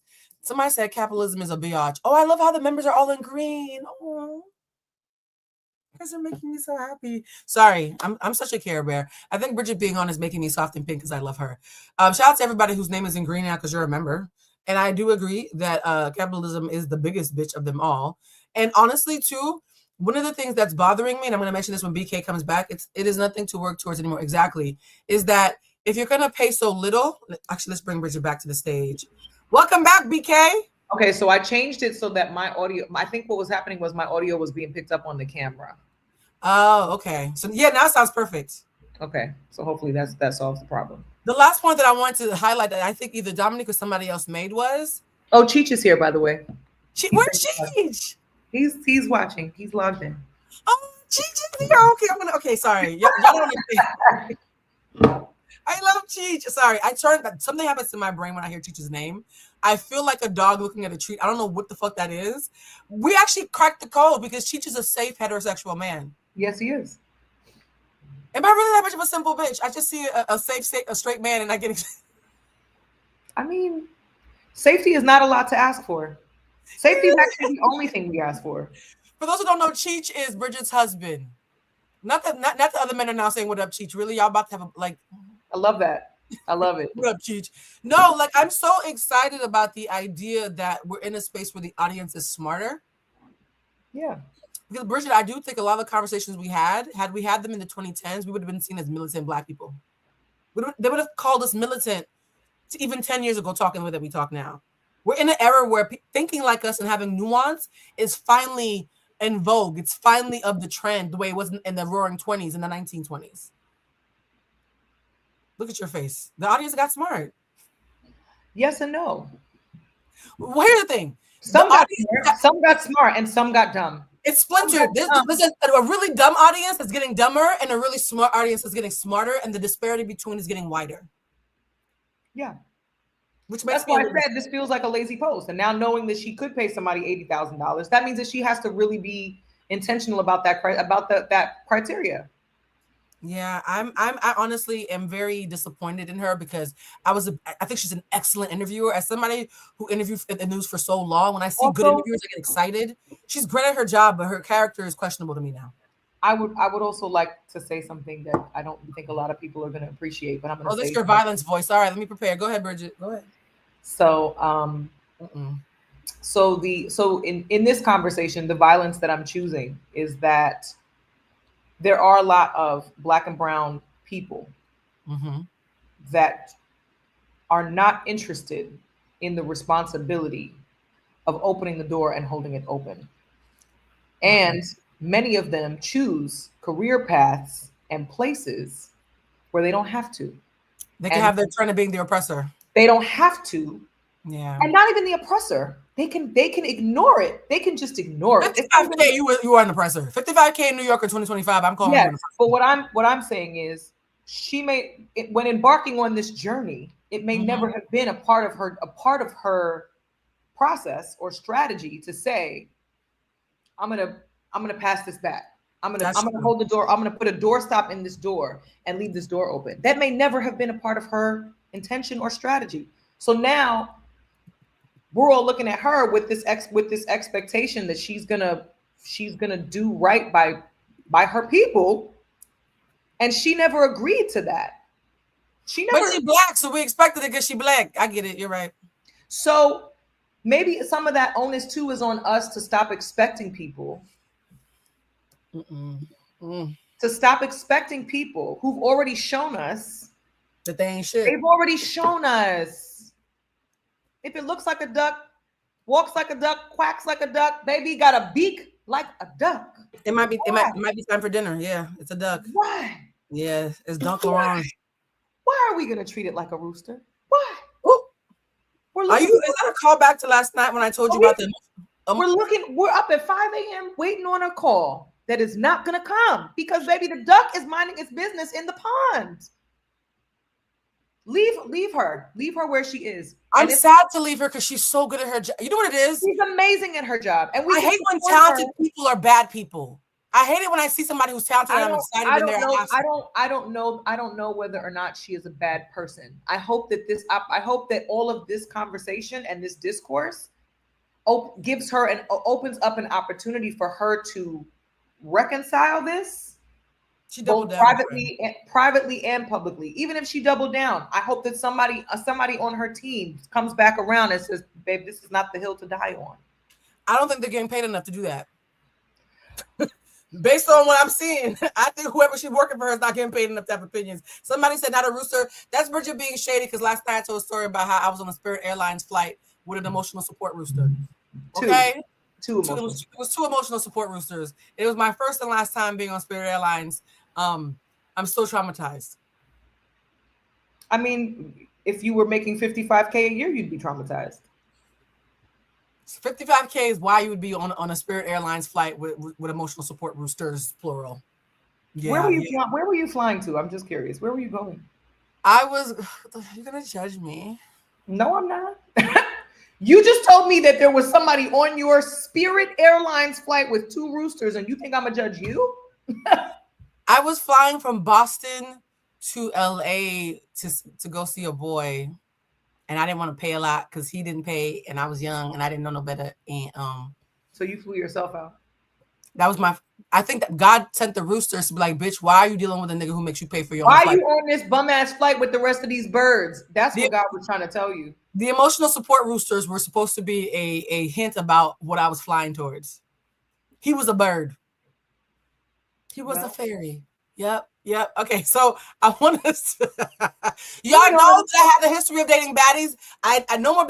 Speaking of bad, this is the perfect segue to Love Is Blind UK, guys. I know this is what you're all waiting for. Somebody said that was God speaking. Really, two emotional support roosters. Bridget, the story of Icky that I shared, you lived it with me. Okay, first of all, when you smile like that, it's very loud. What was it that we said last night? That if your face is bright, then you can't. So Bridget was there for the entire Icky story, and I did think that you would be the finale. Broad strokes before we go to Love Is Blind UK. Bridget, I can literally feel you, and I can already hear Cheech. Cheech was the first person who made it clear because she's got a lot of shout outs in the story time. For those who are new here, we did a 5.5 hour story time after a male baddie who I was entertaining threatened me in public. And I said, oh, honey, don't ever threaten me. I'll knock all this shit over. And I did. And Cheech in the story got a lot of shout outs when I said, and Cheech was like, fuck that nigga. And he was the first person. And I was like, no, I like him. So everybody knows about Cheech. So that's why the audience is already happy to see Cheech because he was a hero in the story. You were the getaway driver because you were the one who was driving me to these dates, even though Yes, Florence, it was 5 hours and 46 minutes and 46 seconds. Why do y'all keep on throwing it in my face? So, Bridget, as my friend, and I'm not going to say anything, and you're allowed to be honest because he's dead to me now. Shit. As my friend, what did you perceive watching the story? Look at you, watching the story of Icky as an outsider who cares about me. My initial thought? Yes, all the thoughts. Yes, I'm creating a space for me to hear feedback that's not my own perception because I want people to. EQ means that you're open to other people's feedback once you feel safe. And I'm. Somebody said she's filtering. She is. She's filtering hard. Friend, just tell the truth, child. Well, I'm not sure how much I can tell. I was on live for 5 hours and 46 minutes. The ship has sailed. Okay. Well, my initial response. Before my husband, I dated and dealt with men that I knew liked the idea of me and lacked the capacity to actually walk next to me. Ooh. And I say that with all the power in my chest. Okay. Lack the capacity to stand next to me. Really stand next to me. Really stand next to me. And so my initial thought was, as the time was going on and the dates were going on and the conversations were going on, my thought was the dates that he claims never happened, but continue. Yes. Mm-hmm. Which date? Y'all could have watched the Twilight Saga, the whole Lord of the Rings collection, and all the Harry Potters for the amount of time y'all spent on dates. 9 to 12 hours each time. So my thought was, I think he likes the idea of her. Mm-hmm. And the minute that she challenges him, he's gonna bristle. And he's gonna decide he's gonna try to weaponize and make it seem like she's making this shit up. That's where my brain went. Oh, so you immediately knew that I was gonna get gaslit when the shit hit the fan. I didn't know immediately. By the third time when you came back home at 4 a.m. And in my mind, I'm expecting you to come in, bitch, wig in hand, heels in one hand, wig in the other. That's what I was expecting. I felt so bad waking up you and Cheech in the middle of the night, like, hey guys, I'm home. I was expecting a handshake. You know how in the movie Nope, Kiki and Daniel Kaluuya have that moment, have that dap? I was ready to give you that dap. You even made up a song at your bachelorette. Knees to the ears. Yeah. I was waiting for that. And when I was too, you were like, oh well, I said, nah, something is awry. Ain't no way. Something is wrong. Something is wrong. And then there were other things that just made me feel like I don't like him. And then on your birthday, I told you there was that moment, and you were like, I don't want to. Something about this show is it's just making me uncomfortable. Oh, the Amanda Seales interview. They know about them. They made me watch Amanda Seales on my birthday rather than celebrating me. And the former friends that she had that were there were like, nah, it's fine. We can keep watching. We can watch. We're watching. I'm looking at this man's reaction, right? Because I know how my man would react. Oh, Cheech would be like, if my girl wants to stop watching, we're gonna fuck. And by the way, those who are asking, it's called I was threatened by a male baddie. It's on this page. Go ahead, love. It took her she had to say she did not want to watch this 5 times before this man was like, you know what, guys, maybe we could change it. That was it for me. I was on the verge of tears. I was like, can you please turn this off? It's my fucking birthday. I thought we were here to celebrate me. At that point, I left. When Cheech and I left, I was like, I don't fuck with him. I'm good on him. I don't like him. I don't like him for her. I don't like him. I don't care. And he had a dangly earring. So even maybe no. The dangly earring was it actually should have been the indicator. The dangly earring is untrustworthy behavior. That was a choice. So not a fan. And this was not a situation where I wanted to be right about either. I was actually hoping, because when I brought it to you and you were like, what do you think? And I was like, now friend. Yeah, the answer is yes to that question. Yep. Now friend. And you and I said, do you want me to give you my honest opinion, or do you want my support? And your response to me was, I want your support. I want my things. And I said, okay, cool. I got your back. And you did. You did. I got your back. If you tell me as your friend what you need, then I will do absolutely everything in my power to give you what you need. As long as it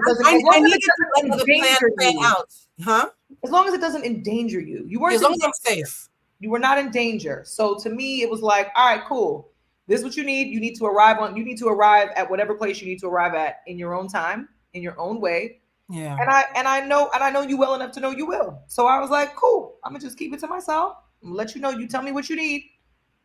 But you know my face too, so you knew that I was probably gonna say something you didn't like, and you were like, bitch, it's my birthday and I'm enjoying this. I need this. I said, okay, cool, you got it. Well, here's the thing too. I also felt a little bit awkward because I was heartbroken, but I also just got my back cracked like 48 hours earlier. And I felt bad because this is an honest space. My audience knows me. I felt bad because I was like, yo, Bridget and Cheech are so amazing, and going to their wedding made me believe in love again.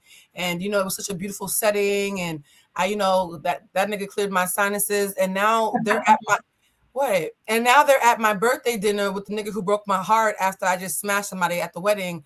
Oh no, am I the problem? Did y'all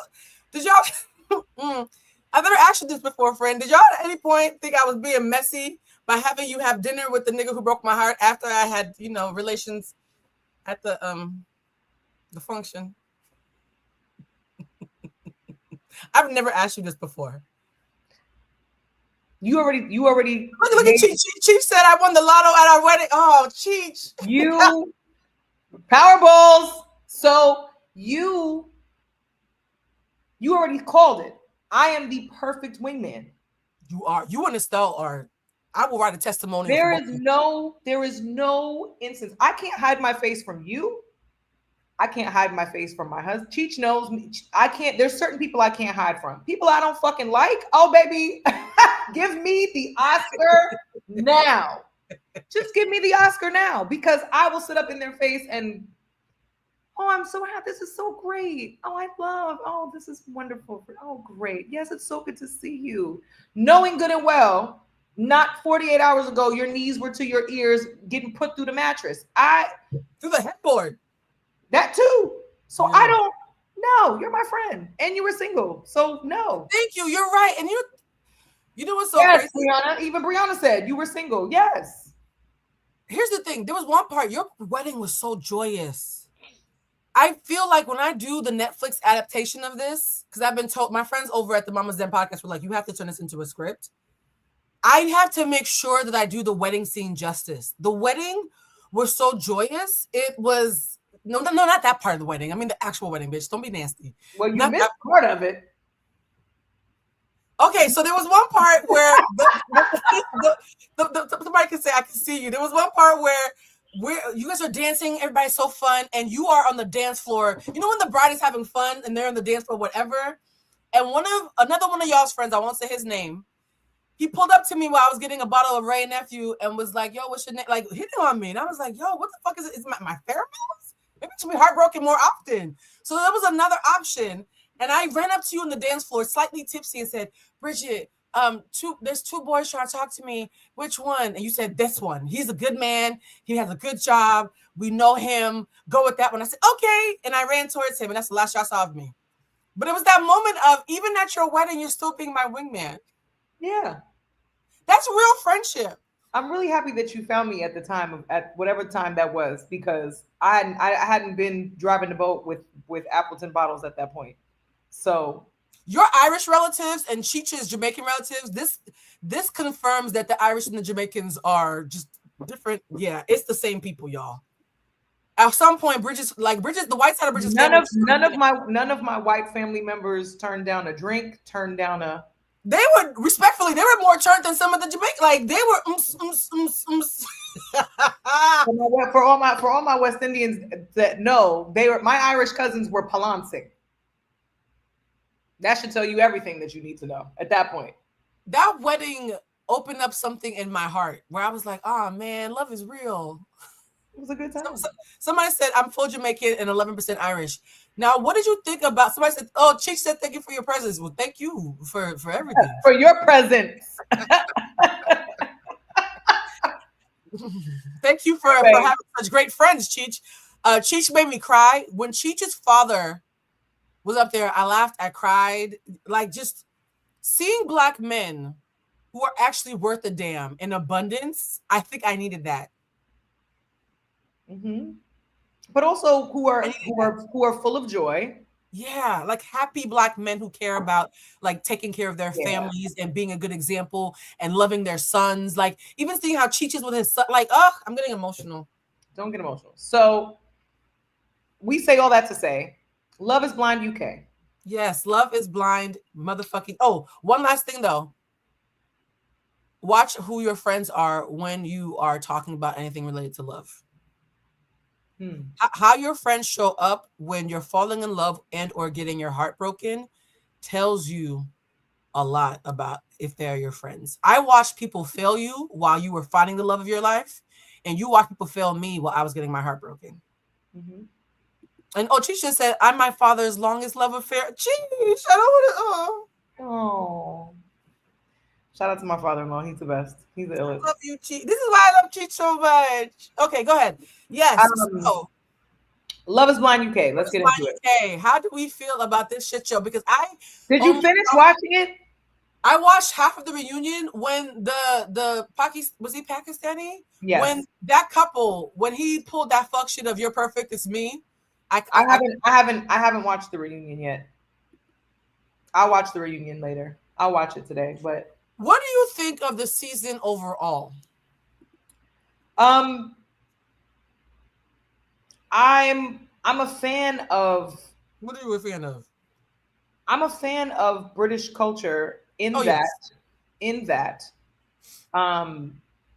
everybody that was on this show had a career, they had friends, they had family, they had a life. It was wholesome. Really and wholesome. not even just wholesome, but just like, and they had a lot of experience with dating, it not being successful, and it being tied to life things, not just like, oh well, someone cheated. It wasn't like the Irish guy Billy. He dated somebody whose job was not compatible with his. Yeah, that was such an adult reason to not work out. Like, your job is not compatible with me. Right, which to me was a nice break from what we get bombarded with in American reality TV, which is that it's always some fucking drama. Everything is a drama. It's always this catastrophic and trauma bonding. Yeah, like it's always this catastrophic thing of Americans be broke. Bridget, she did not say Americans. That's not what I said. That's not. My friend did not say that. Not too much. Not too much. I did not say that the Americans are broke. Right. I do though think that we prioritize partnership, and I will say the pandemic fucked us up a little bit. It did. I think now because a lot of the years that people in their 20s, because most of the Love is Blind people, contestants in America are in their 20s. Most of them are in their 20s. They're babies. So most of them were robbed of time. And I won't even, and maybe not even just robbed, but also didn't know how to come back from that loss of time socially, that loss of time financially, right? They mentally, a lot of people did not recover, right? So in comparatively from the USA cast to the UK cast, even the success rate, 3 out of the 4 couples that made it to the end said they do. A bunch of them broke up by the time they did the reunion, though. I mean, that's standard. People, it is because they get into real life. So it's like, that doesn't surprise me. You get into real life, it's not real life. Scripted TV is not real life. I have a theory that some people say yes knowing they're going to break up. They just want to have the happy ending for the end of the show. I think sometimes people say yes because I think when that guy broke up with the Savara, so I can't say her name. Let me look up the name. Sorover. My gut kept saying he doesn't want to be the bad guy who, because I've dated people who like to do the long kiss goodnight. Yes. He doesn't want to be the bad guy who says no at the altar because she's such a good girl. He's going to say yes, but still treat it like it's his girlfriend, and then pull a fuckboy pulling away. And sure enough. I also think there are more people that want the feeling of accomplishment of getting married and having a wedding, but not actually participate in a marriage. I think those are very different things, and I think a lot of people prioritize that and want to just say that they've done it, like check off the box and say that they've done it instead of actually building a connection. Because I think too, if you have somewhat of a simple life, I think it worked. I think the experiment seems to work for people who are low maintenance, first of all. Yes. They're low maintenance people, and also people that whose lives are very simple and routine. Not necessarily boring, but just people that don't require a whole lot. They don't need a whole lot of attention. They don't need a whole lot. Like I still follow who? What's the girl's name? I'm gonna tell you now. She's the really cute Asian girl that got with the white guy from Love is Blind US on the last season. She was from LA, he was from DC, and he works for the government. They live in DC now. Oh yeah. Mm-hmm. I follow them, and I thought on the show they were lighthearted, they were cracking jokes, they were compatible. There was something very compatible about They wanted companions for the life that they already had. And I think a lot They're of also people, committed too, though. I do think that. Yeah. I have a very controversial take, guys. I am actually someone who thinks that commitment, like emotional investment, matters more than love in marriage. And I'm gonna explain to you why. Okay. There in India, there's a thing, because you guys know when I was doing one of my spiritual awakenings, I ran off to northern India for a little bit. I know. I ran off to Jaipur. Did I ever talk to you about when I ran off to India? Oh. Well, Bridget, you know I need supervision. So I ran off to India for a little bit with Dick Gregory's daughter and a group of friends. I think we were trying to start a cult. It was like called the People's Love Collective. So yeah, I was off in India. Bridget, okay. Oh no, I'm not talking about. I'll talk about cults on live. Bridget told me I can't talk about cults. Okay. Anyways, so I ran off to India. Move around it. I ran off to India for a little bit, and when I was there, I learned a lot about their culture. And one of the things that really fascinated me was the idea of love marriage versus marriage. Somebody said, look, I've lived a lot of life, okay? So love marriage versus marriage? A marriage is when you are committed and the family, the ecosystem, tradition is fortifying it, and you're doing it with a great sense of duty. Like, I am choosing to build a life for you, with you. Our families are choosing to come together, and we are building a community. It's all about intentionality, and whatever sexy shit that grows from that commitment is great, but we in this for like the Pinkett Smiths, right? It's like Will and Jada, like, no, I mean this shit with my full fucking chest. I'll see you on the other side when we die. Like, we're for real. Love marriage in India means I like you. And so to them, a love marriage is cute, but to them, love is not enough. They believe in the ecosystem fortifying the marriage.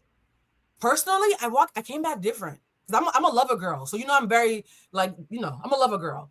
I was like, oh my God. I started working with clients and realized all my clients who worked were not the clients who were the most in love. It was the clients who were the most enthusiastically committed to the sanctity of what they had built together. Yeah. And so when you like somebody, liking somebody is fickle. There'll be days you love them and there'll be days they get on your fucking nerves. And if you love somebody a lot, but are not committed a lot, and I looked it up, there's studies, your probability of staying married goes down because the likability is such a fickle thing. People who are like, I'm fucking ready to find my person. Bet I really fuck with you heavy. I like you. I respect you. And we're both equally enthusiastically committed. They actually stay married longer than people who are more in love but didn't think about the emotional commitment.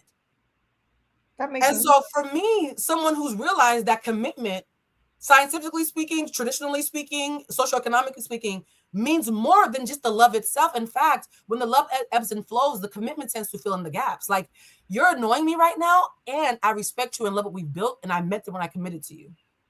So I wanted to ask you, because because a lot of my clients are now married. I've had so many married clients in the last 3 years. In my class that just started yesterday, the Own Thy Shift class, we have a married couple of 20 years. We had a married couple of 20 years last time. We keep on attracting couples that have been together for decades. So I started asking them questions off camera, like, yo, you've been married for 20 years. I'm a single person teaching this class. Is there anything I could have done to help you out? You know what they all told me? They said your clarity actually was more helpful because our married friends give us biased advice. They were like, our married friends had to make certain concessions that were unhealthy, but they were going to die on those hills. Yeah. You're answering like a healthy single person who doesn't have an incentive to lie yet. And I was like, huh. And one of the things I love about you and Cheech, Aries and Libra, y'all. So you already know where this is going. Both of y'all are so blunt. Aries, and Libra Gemini. Oh my Lord. So it's a double sun. It's a double fire and a double air. It's a double fire and a double air. Just so we're clear. What makes you guys special and makes Monique and Richie special? Because they already met Monique and Richard, and Monique and Richard are also an Aries. For some reason, I have a lot of friends who are Aries Libra couples, right? Is that y'all are so independently honest that I think that for some reason, even though you're married, I think you're still as honest as I am now. I don't think you being married has made you less honest. So as someone who understands that love is not enough, what have you learned about your first year of marriage that you think most people who walk into marriage are completely wrong about? What do you think is the biggest misconception about those first 2 years of marriage that they call the honeymoon period?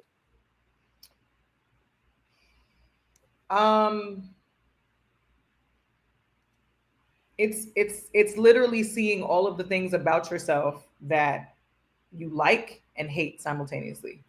Oh, we're going there immediately. Okay, friend. Yeah. Wow. Mm-hmm. There's things that Cheech can recognize in me that are patterns I picked up from him that he can't stand. And there's things that I recognize that are habits that he got from me that I judge harshly. And you're seeing a reflection of yourself talking shit. Ain't that funny? What's that commercial from the 80s? I learned it from you, Mom. I learned it from you. Yeah. Yeah. And so that also calls into question then what we are, where we are trying to build from. Because I think a lot of times we are looking for similarities, but I think that just sometimes when we look for a partner, we initially look for commonalities. We look for things we have in common, compatibility, chemistry, those kinds of things matter, right? They do matter, yeah. But the disposition that you're in when you're looking and the disposition that you're in when you choose matter. That's why when people say like you don't necessarily marry the person that you love the most. You marry the person that's ready for and mature enough for the challenges that they're willing to commit. Yeah. Right? I'm sure that throughout our walks of life prior to, we've loved differently. We might have loved harder. I'm sure that kids are passionate and stupid. Yeah, we definitely in your 20s, you love everything hard. We love other people more than we love ourselves in our 20s sometimes. Yeah. And so that type of love to me is not, to your point, it's not sustainable. Yeah. And when talking about, relationships, my past relationships, my sister asked me, what is the one thing that makes him different from everybody else? And or what is it about you that you feel is different? And my response was, I respected him more than I respected anybody else. So there's decisions that are non-starters, non-negotiables for me because of respect. You respect him too much to show up in the ways that you might have flippantly showed up elsewhere. I respect him too much to pursue the need to be right in moments where I don't need to be right. Yeah. And to let things go and to pick my battles. There's just certain, because some of the battles that I'm facing, I caused because of what I brought with me. I'm going to read this real quick. Marriage is a construct between two families, emotionally, culturally, and financially, and in terms of character, not just love. My husband is an American, and he fully embraces my culture, my family's values on marriage. That's amazing. And that's a sign of respect. That's out of respect. That's losing respect. So to me, I think every case is different. I think every marriage is different. Absolutely. I think for us, we connected during the pandemic, and we built a bond that we might not have otherwise had an opportunity to build had the times been precedented. Timing matters. We've talked about this offline. Timing matters a lot. Sometimes the right couple it has to be the right time as well. Yeah. I've told you this. I've told you this story. I've told our patrons this story. I was talking to somebody else at the same time that I was talking to Cheech during the pandemic. Oh, we're going there, friend. Okay, wow. Okay, and is Cheech still in here? Hi, Cheech. Well, probably. He knows the story. I know. In Aries and Libra, you're gonna get some real and to be honest, Cheech and I forged a friendship before we actually had any romantic interest in each other. So the level of vulnerability and transparency he and I had, yes. Timing apple pie, yes, babe. We shared so much. I was trying to make it work with an ex and talking to somebody else, and I was sharing all the tea with Cheech. City girls up. Sharing all the tea with Cheech. Wait a minute, Bridget, this poor man. Wait a minute. And Cheech was like, "Are you dumb? Are you dumb? Why are you still staying in contact with somebody that you had all this history with? He don't want you." And tell the story, because I obviously won really cheap. Okay, go ahead. So I was talking to somebody else that I was interested in, and it wasn't going anywhere. And he lived like a half a mile away from me, right? And so I was anticipating, all right, cool, we're gonna go. Well, at some point we'll cross paths. Cheech lived in New York. I lived in LA, and we were just talking back and forth, talking. The guy that lived here was not trying to actually actively make a move, do any of those things. He was pulling an icky. Yep, I get it. But wanted to FaceTime for hours, talk all the time, be on the phone, all the things. Love to waste time, but have nothing else going on. Yep. FaceTime, waste time. FaceTime. And then probably maybe a month and a half after that back and forth, Cheech got on a plane in the middle of the pandemic to fly to LA to take me on a date. That is sexy as shit. I'm sorry. Which to me was like, you mean to tell me that this man who's a half mile away, can't figure it out, doesn't, and he had a valid reason at the time. He had somebody living with him, his family member that was living with him that was immunocompromised, and he was very afraid that COVID could be transferred to that person and it would be, you know what I mean, the end. And so I understood.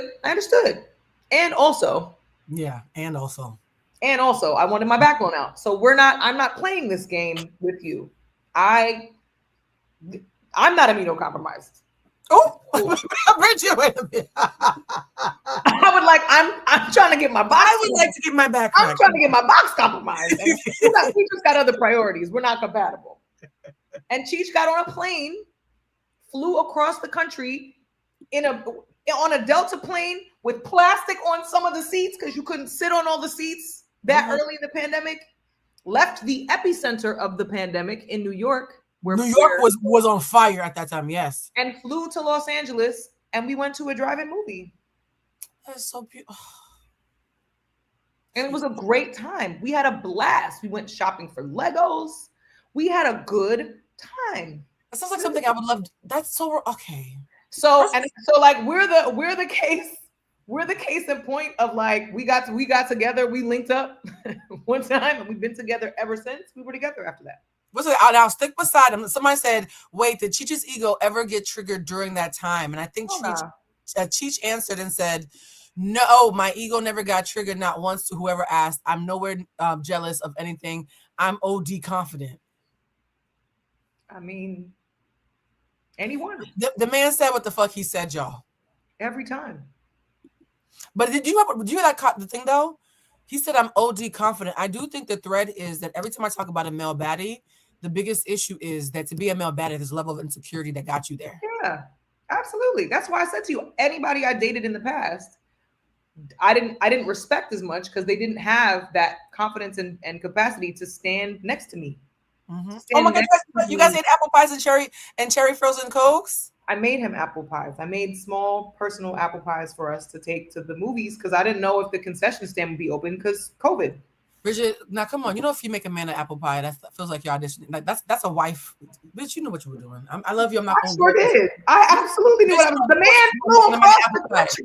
The man took a 7-hour flight to come see me.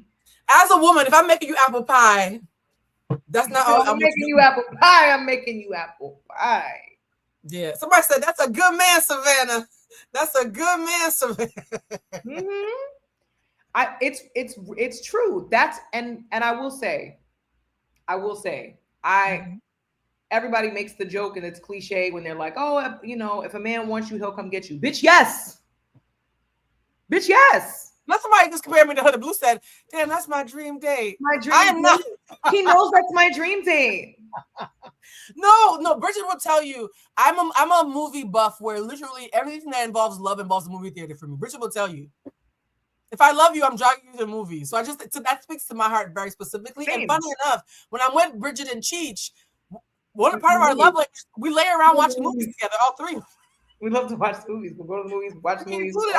I love being a third wheel. I'm gonna tell you right now. Bridget will tell you, I love being a third wheel. Who's the best third wheel? I love it. You know why I love being a third wheel? Because I'm neurodivergent. So when I get tired, I can go away. Y'all have each other. No, it's so fun. I love that shit. Somebody just asked a question and it disappeared. As a fellow Aries, I'm curious to know if BK would have acted as graceful if the roles were reversed because our ego. Oh, bitch, she came for you, bitch. No, I would not have acted the same. I would not have acted the same. Bridget would have been like, tell that bitch. I would have said, well, oh, we're going. So where are we going? We are all going. I'll make that bitch a pie too. Where are we going? She said I'm like a house cat. Yes. Meow. I will snuggle up when I want to, and I want the ability to leave you and not say anything, and nobody comes looking for me. And nobody takes it personal. I do not act that way. I do have an ego. She's like, Cheech is better than me because had the roles been reversed, this would be a very different life. Had the roles been reversed, the roles would have been reversed. It's just is what it is. I would have not responded. Have you met an Aries? Like, what are you talking about?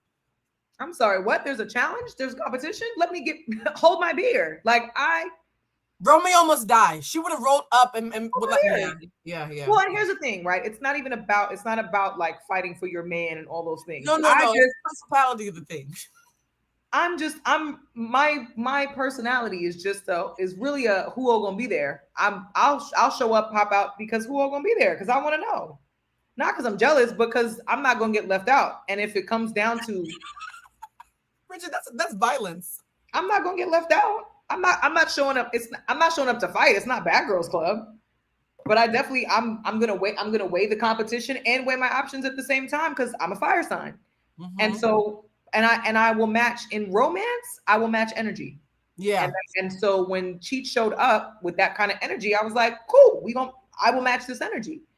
And it was a constant, not a competition, but it felt like it was a little bit of a competition, a little bit. Like we wanted to out love each other, out romance each other, out love each other, out gift each other, which to me was healthy. It still is healthy. We still feel that way about each other. Like we always make jokes like, oh, I can't wait to buy you this. Oh, I can't. Like that's a thing. That's a thing. She's just answering. She said, I was shaking at the time and I dubbed my situations before I took my wife serious. Wait a minute. Wait, hold on. Before I took my wife serious as well, I just chose faster than her. I had already. You were both outside? We were both outside. Oh no, not two city girls falling in the movie theater.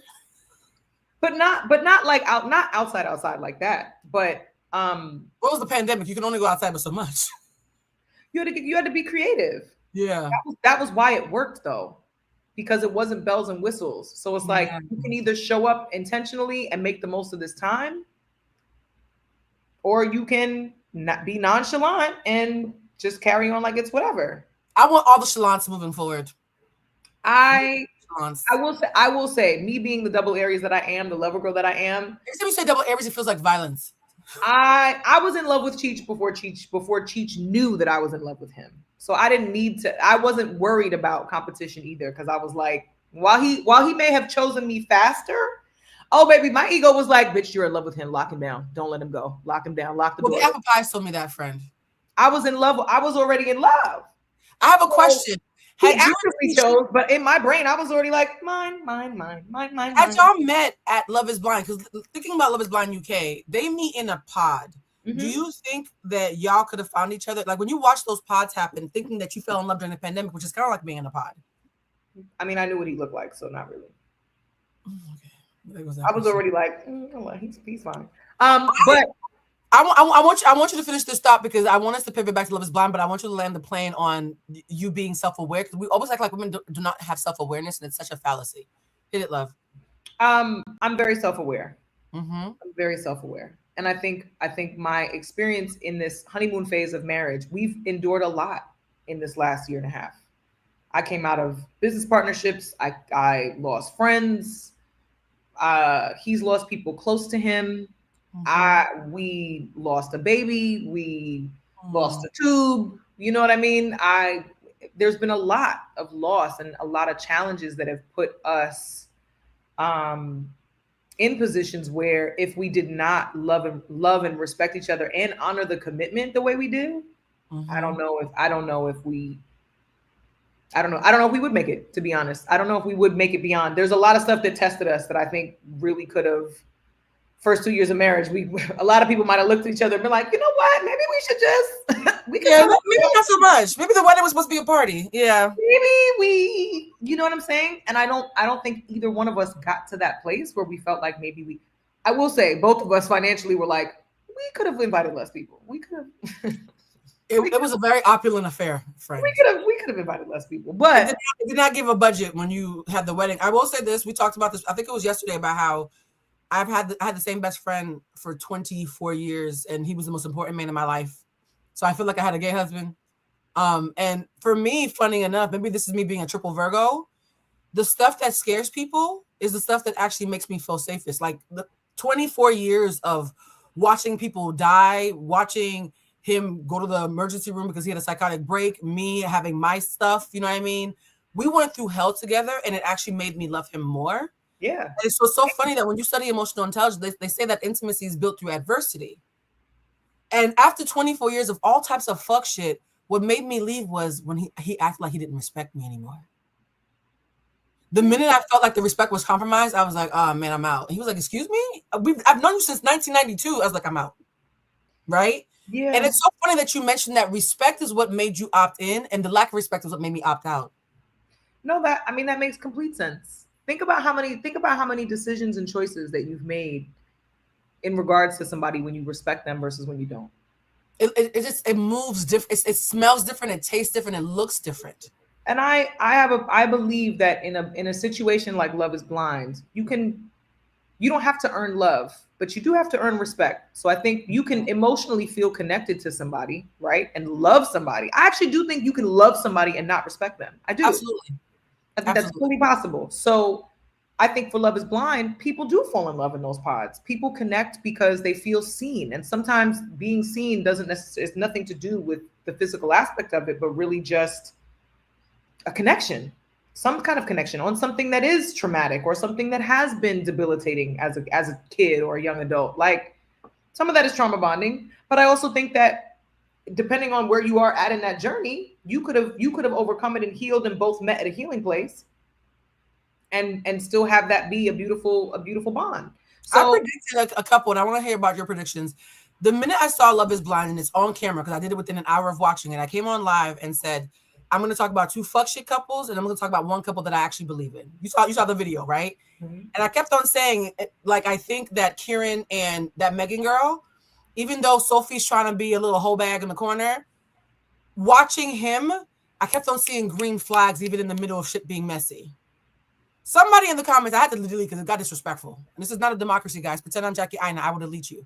So somebody wrote a long disrespectful thing about, Kieran is a fuck boy, and as soon as he sees Sophie, you're going to have to eat your words, miss. I'm never wrong. I'm always early, and went off. Well, guess which is the only fucking... Sorry. I was about to do that. Guys, according to sidereal astrology, I'm an Aries, and it makes a lot of sense. Violence? Sorry. I'm an Aries Taurus cusp, so in sidereal astrology, I'm actually an Aries, and that really Violence? Did someone say my name? This is the only fucking couple a year later. Y'all talking big shit. Sorry. really did. I immediately was like, not because of her, because women are socialized to be, oh, I love you, like whatever. Because of how he handled Sophie, I said, this one has legs. What couple were you rooting for that disappointed you, and what couple pleasantly surprised you when it comes to Love is Blind when we were first watching those first episodes? Disappointed, Jed and Barta. Disappointed. Ooh. Disappointed. Very disappointed. I think Just leaving. Bye, Cheech. Bye, baby. I'll call you later. Yeah, it's football. I love this for us. Thursday night football. And we are wrapping up soon, guys. Yeah, love. Jed and Barta were the disappointment for me because I really felt like they genuinely hit it off.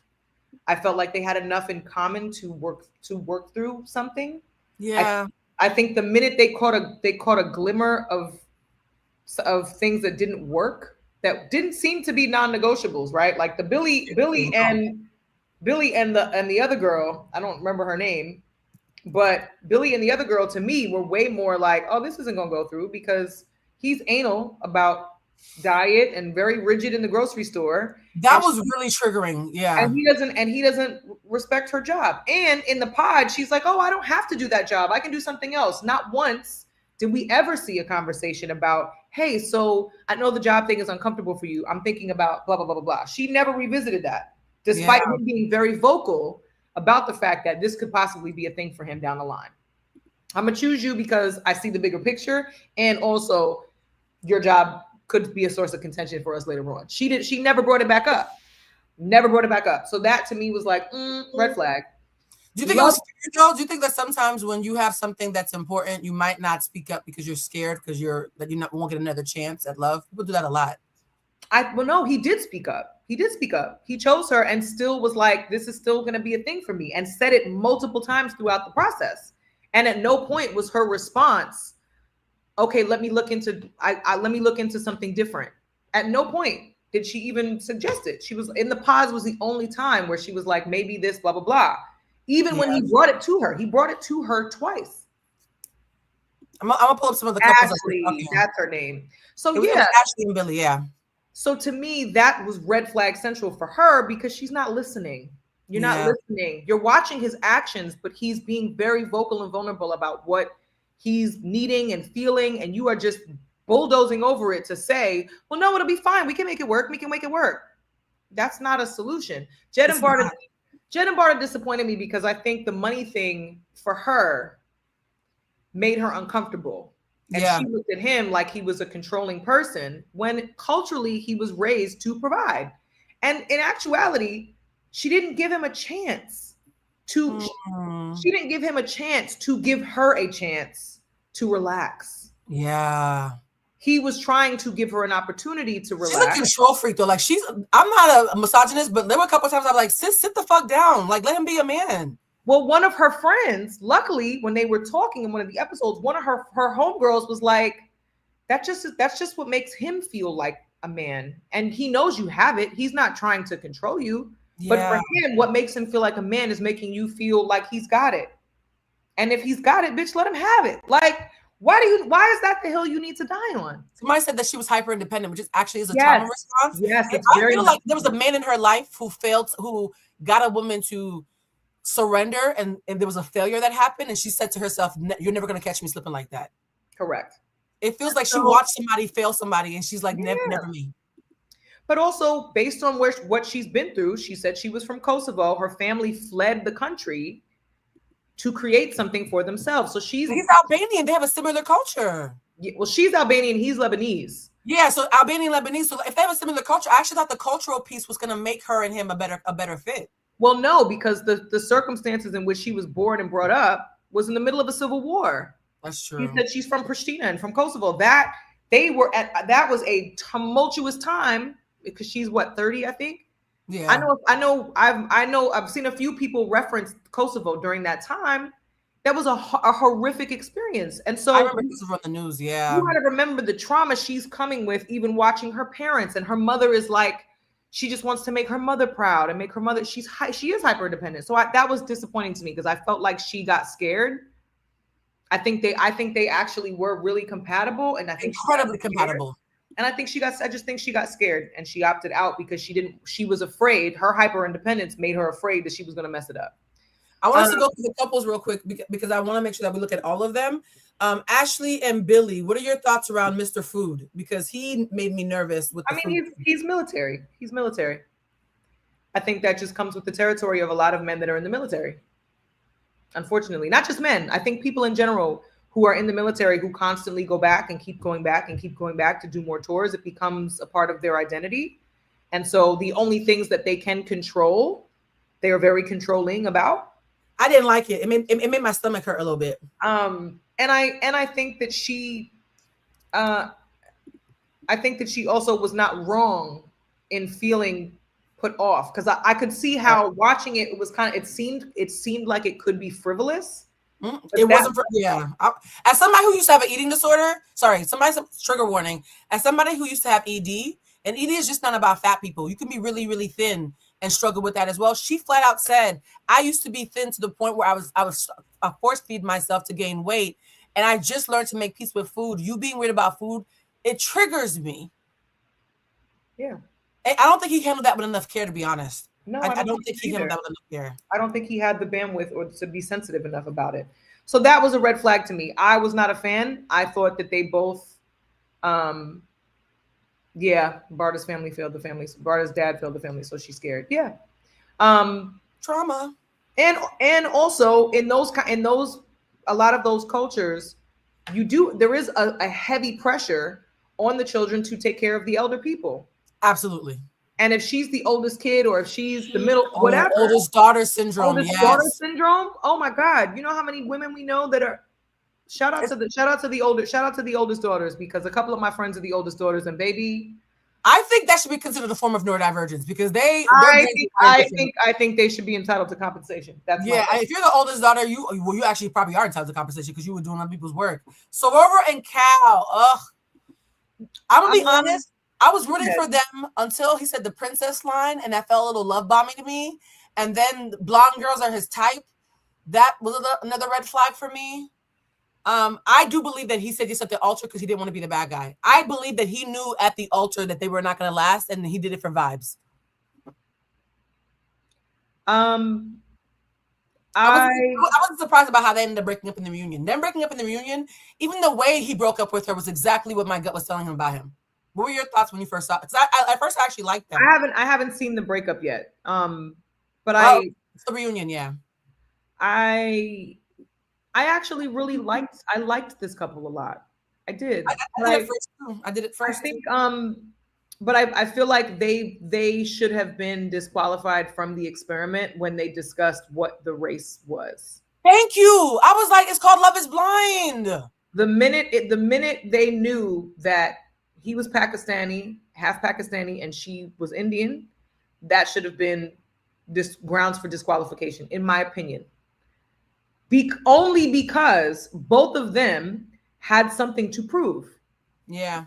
They both had something to prove. She had a chip on her shoulder and was trying to prove to her family and everybody else that she could make decisions for herself and date somebody that wasn't the norm. She wanted to go out. She was rebelling. This was an act of rebellion on her part. So she had something to prove. And for Cal was probably like, I'm always dating these white girls and it doesn't work out.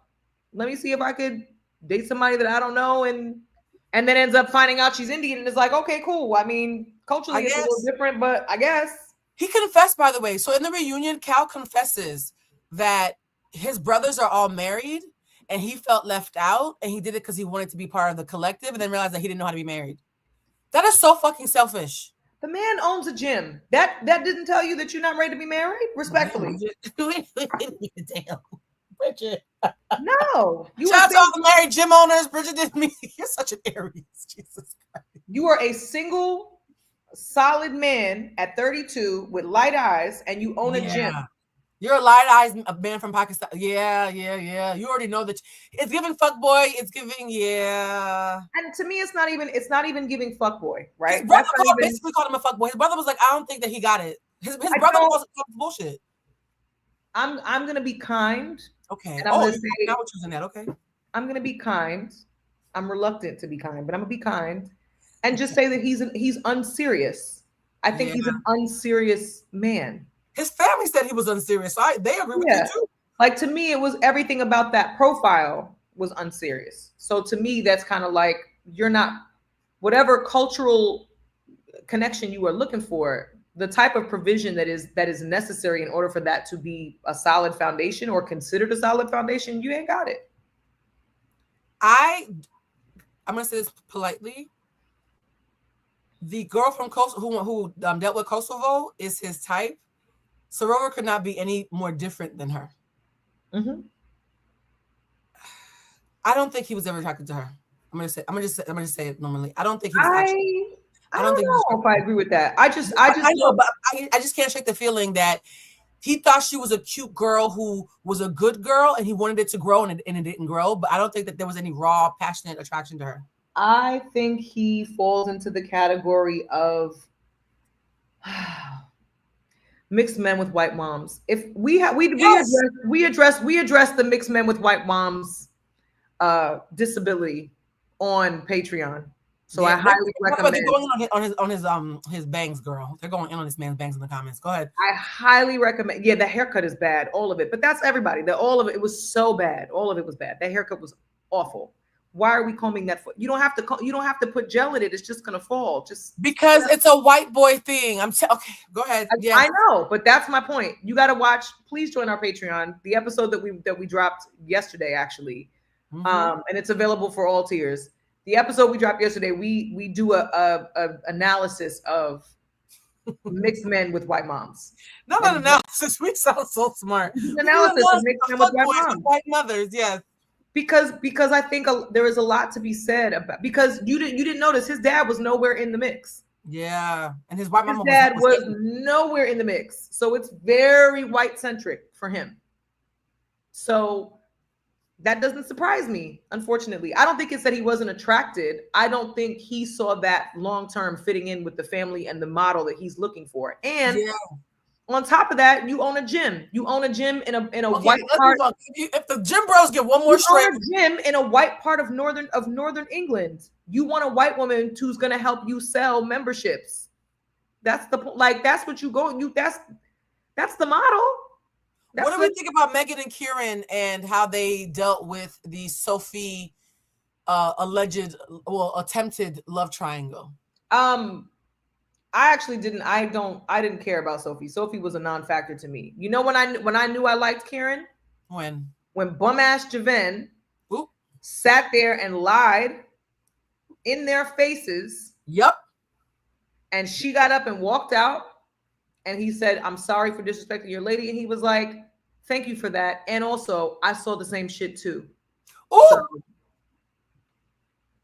also, thank you for the apology. And also, I saw the same shit she saw.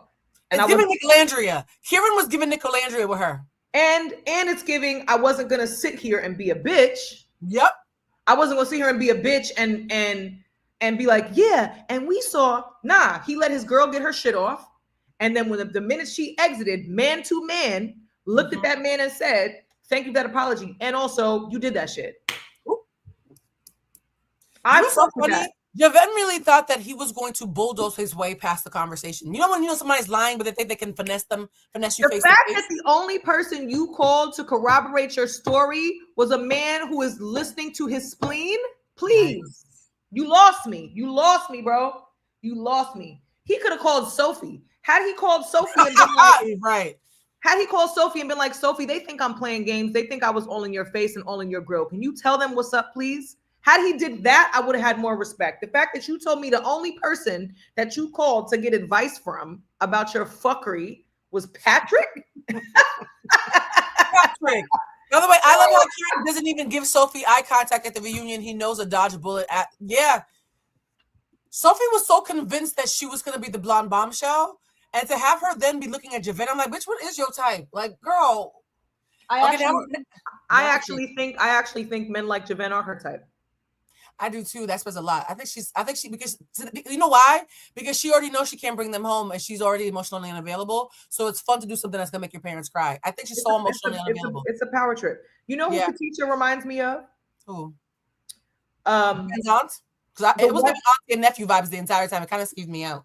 It reminded me of the white girl from I think the last season who said she looked like Megan Fox. That's mean, Bridget. That's what she reminds me of.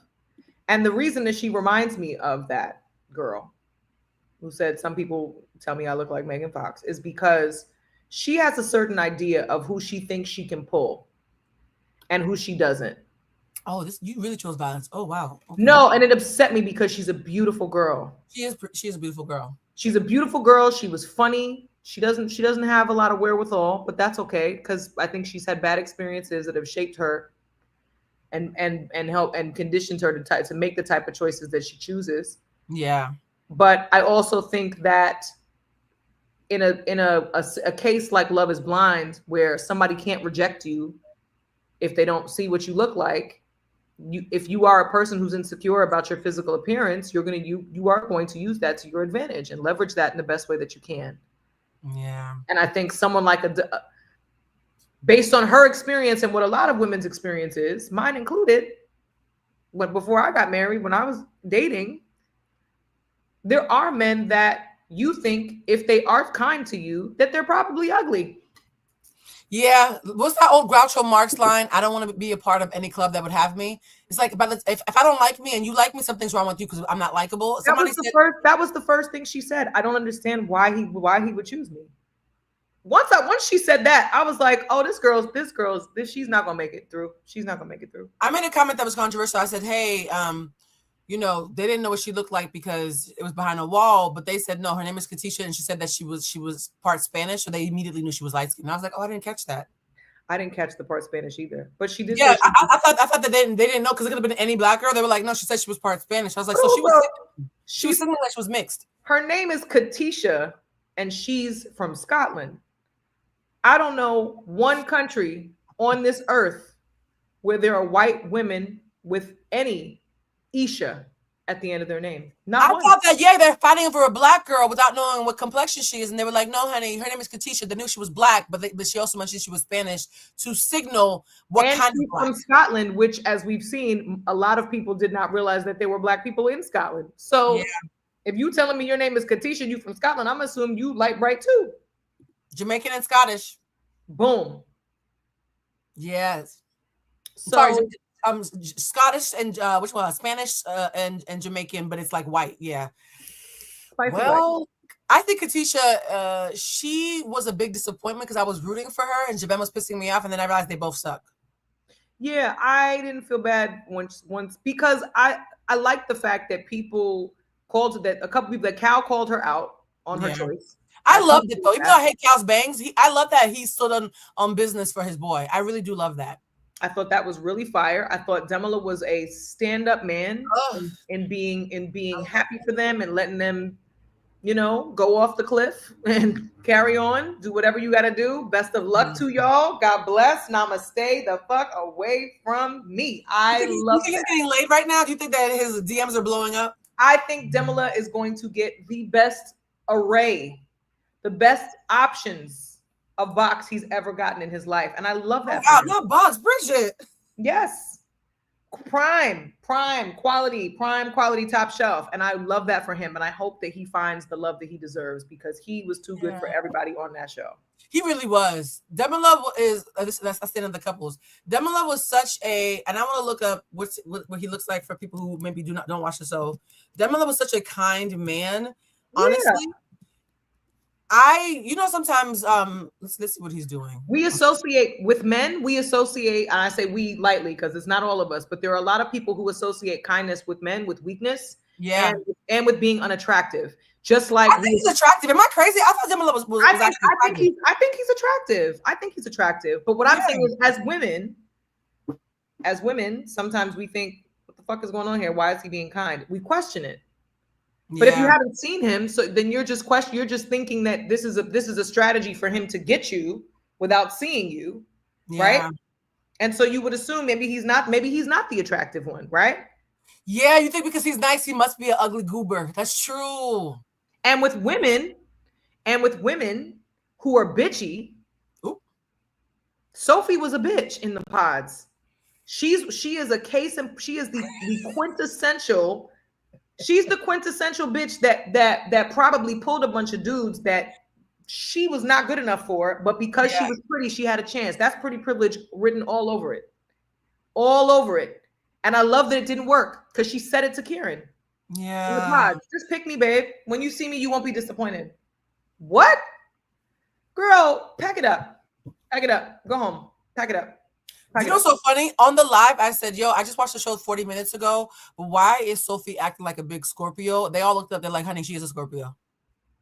Sophie acts like well, first of all, Yellow Bikini from my story with Icky was a Scorpio. I'm very good at, my mama was a Scorpio, City Girls Up. I'm very good at smelling low and high vibrational Scorpio feminine energy. I could smell the Scorpio from Sophie through the scene, but I never looked up Katisha. What sign is Katisha? Let's look it up. Yeah, what sign is Katisha? Because Katisha's batshit. It better not be Taurus. I'm gonna be mad. You see, Katisha, Love is Blind, zodiac sign. If you guys find that, write it in the chat. I need to know who the person who blocked their blessing. Zodiac sign. She's a Scorpio too. Damn. Yeah, October 29th. Damn, they're both. So the two most toxic women on the show were Scorpios. Y'all never beaten the allegations. That's crazy. Allegations. And so they were on the opposite side of the spectrum. They were on the opposite side of the Scorpio spectrum. One with the conviction and confidence and delusion of being super attractive, and the other one with zero confidence and the delusion that she's not worthy of any love or anything. But they were both self-saboteurs, though, so they ended up being the same coin. Yikes! Two self-sabotaging sides of the same coin, though. Sophie reminds me of the girl from Love Is Blind US that said, when you see me, you'll die. Yeah, I remember that girl. Yeah. Jessica, I think her name was Jessica, was it?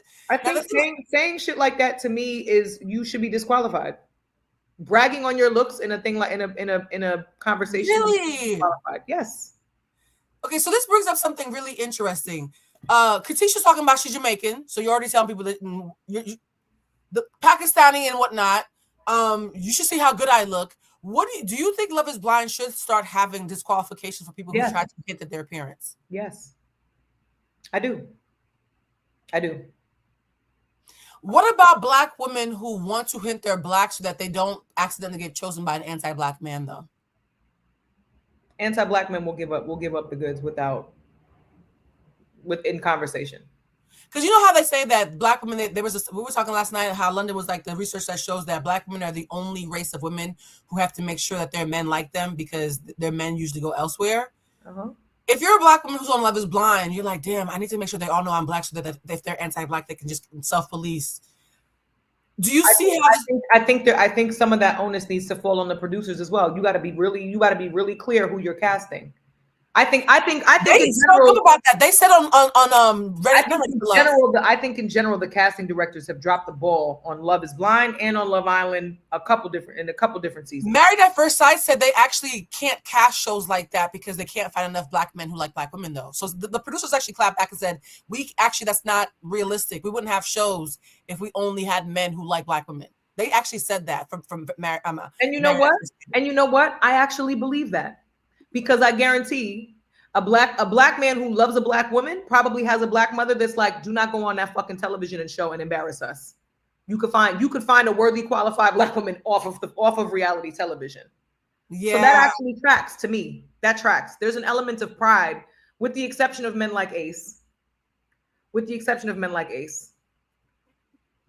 I will say that in my mind, casting still needs to take some responsibility for, just like on The Ultimatum, how what's his name had 3 kids that he was hiding his world from the kids and the kids from the world, and played the shit out of Ashley. You know what I'm saying? Like that kind of stuff to me, production, all of those things are discoverable. That's true. Because why is TikTok finding out with it during the pilot, but you had months to vet people. And also, most racists are lazy because most white people who are racist they're with their tribe of people. So they're lazy. They're not trying to hide being racist because they don't have to.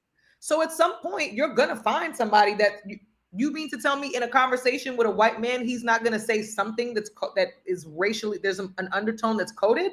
He's gonna give up. He's gonna tell on himself by date 3. For those who are asking about the faces, I do need to say this. For everybody who watched Tarot Tuesday on Tuesday and DM'd me talking about was the Leo thing about Ace, I was channeling. So for Tarot Tuesday, I went back and watched it. It does sound like it's about Ace, but I promise you, I did not get on fucking live to read. I really didn't. I know. At one point, and I was like, this sounds a little bit like Ace, and the Ace card popped up, and then I went back to channeling. The entire reading does sound like Ace probably should watch it, though. I mean, perhaps.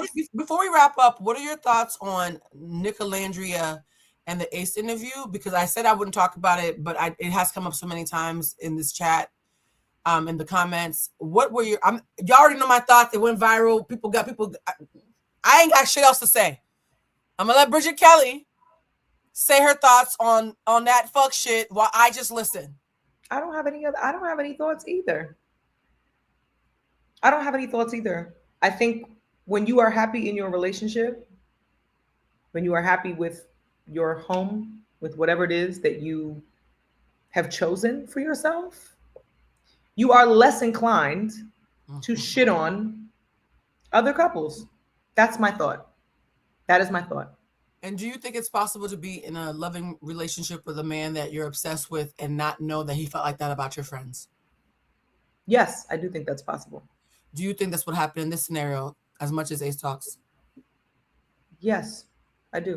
You don't think Shelly knew any of this? No, I don't. Well, and I say that because the goalposts have been moved. They have to be moved because the parameters in which you got to perform on an unscripted television show in Fiji are very different than the parameters in which you got to perform when you're back at home in LA and you are feeding off of the fame that you got from television. The parameters are different now. The rules of engagement have changed now. Yeah. So I'm sure that what everybody signed up for, or thought they signed up for, has changed, has mutated a few times over since the reunion. I will say this, everyone is scrambling. That whole cast is scrambling to figure out how to sustain whatever attention and expand and elongate whatever attention and 15 seconds of fame that they have. Everyone is going to do that. Everyone is going to do that. And some people have much better means of doing it, much more genuine, authentic strategies and approaches to it than others. And that's fine. I will say this, that as someone who knows what it's like to have a Leo person that you're entertaining romantically go rogue, and now you got egg on your face because he did some dumb shit. I have spoken to people, I'm choosing my words carefully, who are from that camp. I will not be doing a live about it, don't ask me. I've spoken to people from that camp. And I will say that Ace, whether Shelly knew or not, because pillow talk does still happen, and Ace doesn't seem like he's... Whether she knew or not, to me, is actually irrelevant. Ace was committed to do this with or without her approval. Mm-hmm. That's all I can say. Whether she knew or not, he was going to do this even if she didn't agree. So it's almost irrelevant whether she knew or not, because he wasn't gonna listen to her counsel on this. Well, my reason for opting out of the conversation in totality, beyond this live. Yeah, no, honey, don't ever ask me this question again, because y'all kept on blowing up. No, but I really, this just feels like a continuation of the reality show, and so I don't know what's real and what's not. For all we know, this could be a plot to secure a spin-off show for them. You know what I'm saying? For those two couples. We don't, you know what I'm saying? I don't know. I know. Well, I'm going to say Nick and Olandria, based on what I heard from the team of people. Nick and Olandria did not know it was happening. Do not fuck with it. And Olandria's mother is all over TikTok saying that I pulled my daughter aside and said those are not your friends. So if this is a scheme that Todd set up, it's not on the Nick Olandria side. Well, what I will say is, having experienced, but Ace, you're right. To your point, if Ace and his team, or even Shelly and their team, were trying to get a spinoff of controversy, yeah, I'm not going to rule that out either, just because I want to have grace for Shelly. You're absolutely right on that. And I think I love Shelly. I think Shelly is amazing. So I would like this. Like, I'm heartbroken that she's in this mess. Well, I think people are still choosing scheme the Todd set up. Yes, it's got to be Todd. Get Todd off. It's got to be Todd. So no, I think that I'm happy that it's ending. I'm happy that we can care less, and I have a lot of empathy for people that participate in unscripted shows. I have a lot of empathy, especially for people that are that young, who don't really know their ass from their elbow, in the real world, and they've embarked on a journey in a world of a lot of falsehoods.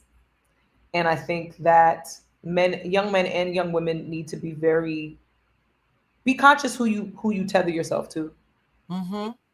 I think that, to me, is my only takeaway from this, is like, maybe let's not do so much together where it's us. Maybe here's the thing, you live and die by that sword. If you're trying to make us, when one of you goes rogue, you actually, the egg on your face is a risk that you took, and you can't say it's unfair because you were going to take the benefit. You actually take the risk as well.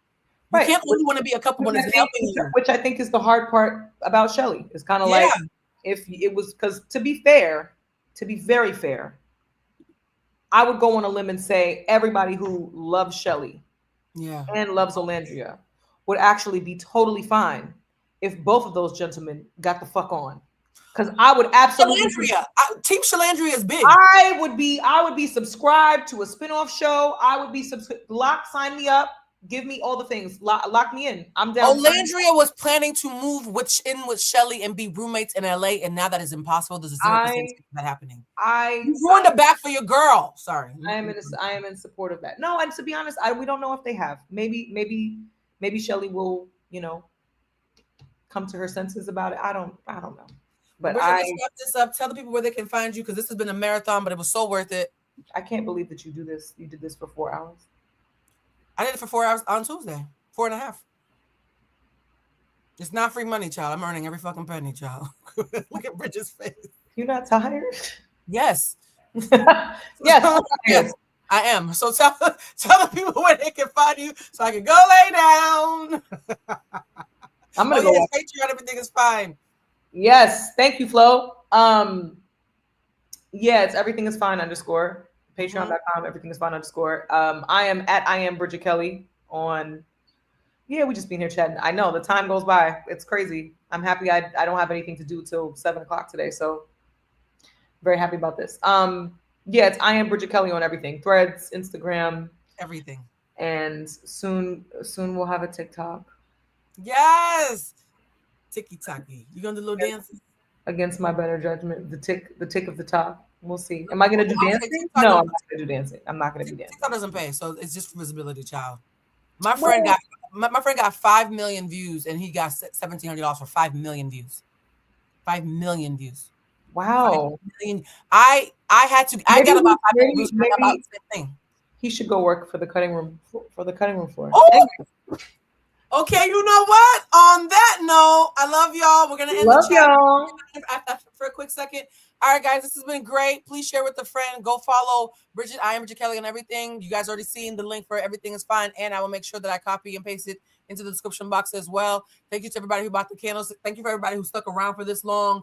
I don't think keep buying candles. Keep buying candles. Tell your friends you need them. They're energetically powerful. I'm telling you from personal experience. Are you selling the baths too, or not yet? The baths are the top seller. Okay, because the baths are really great. Did you take that bath I gave you? Have you taken it yet? Absolutely not. I'm waiting until I get back home. That's smart. That's smart. Yeah, that's smart. You guys, for those who are buying the baths, please read the directions to be responsible. Please be responsible. Please be responsible, guys. These are actual spiritual products. These are not just decorative candles. You know what I mean? So I appreciate the support, and I beg you to be responsible. All right, I love y'all. Love you guys. Bye. Oh my God. All right, love you. Bye. Bye.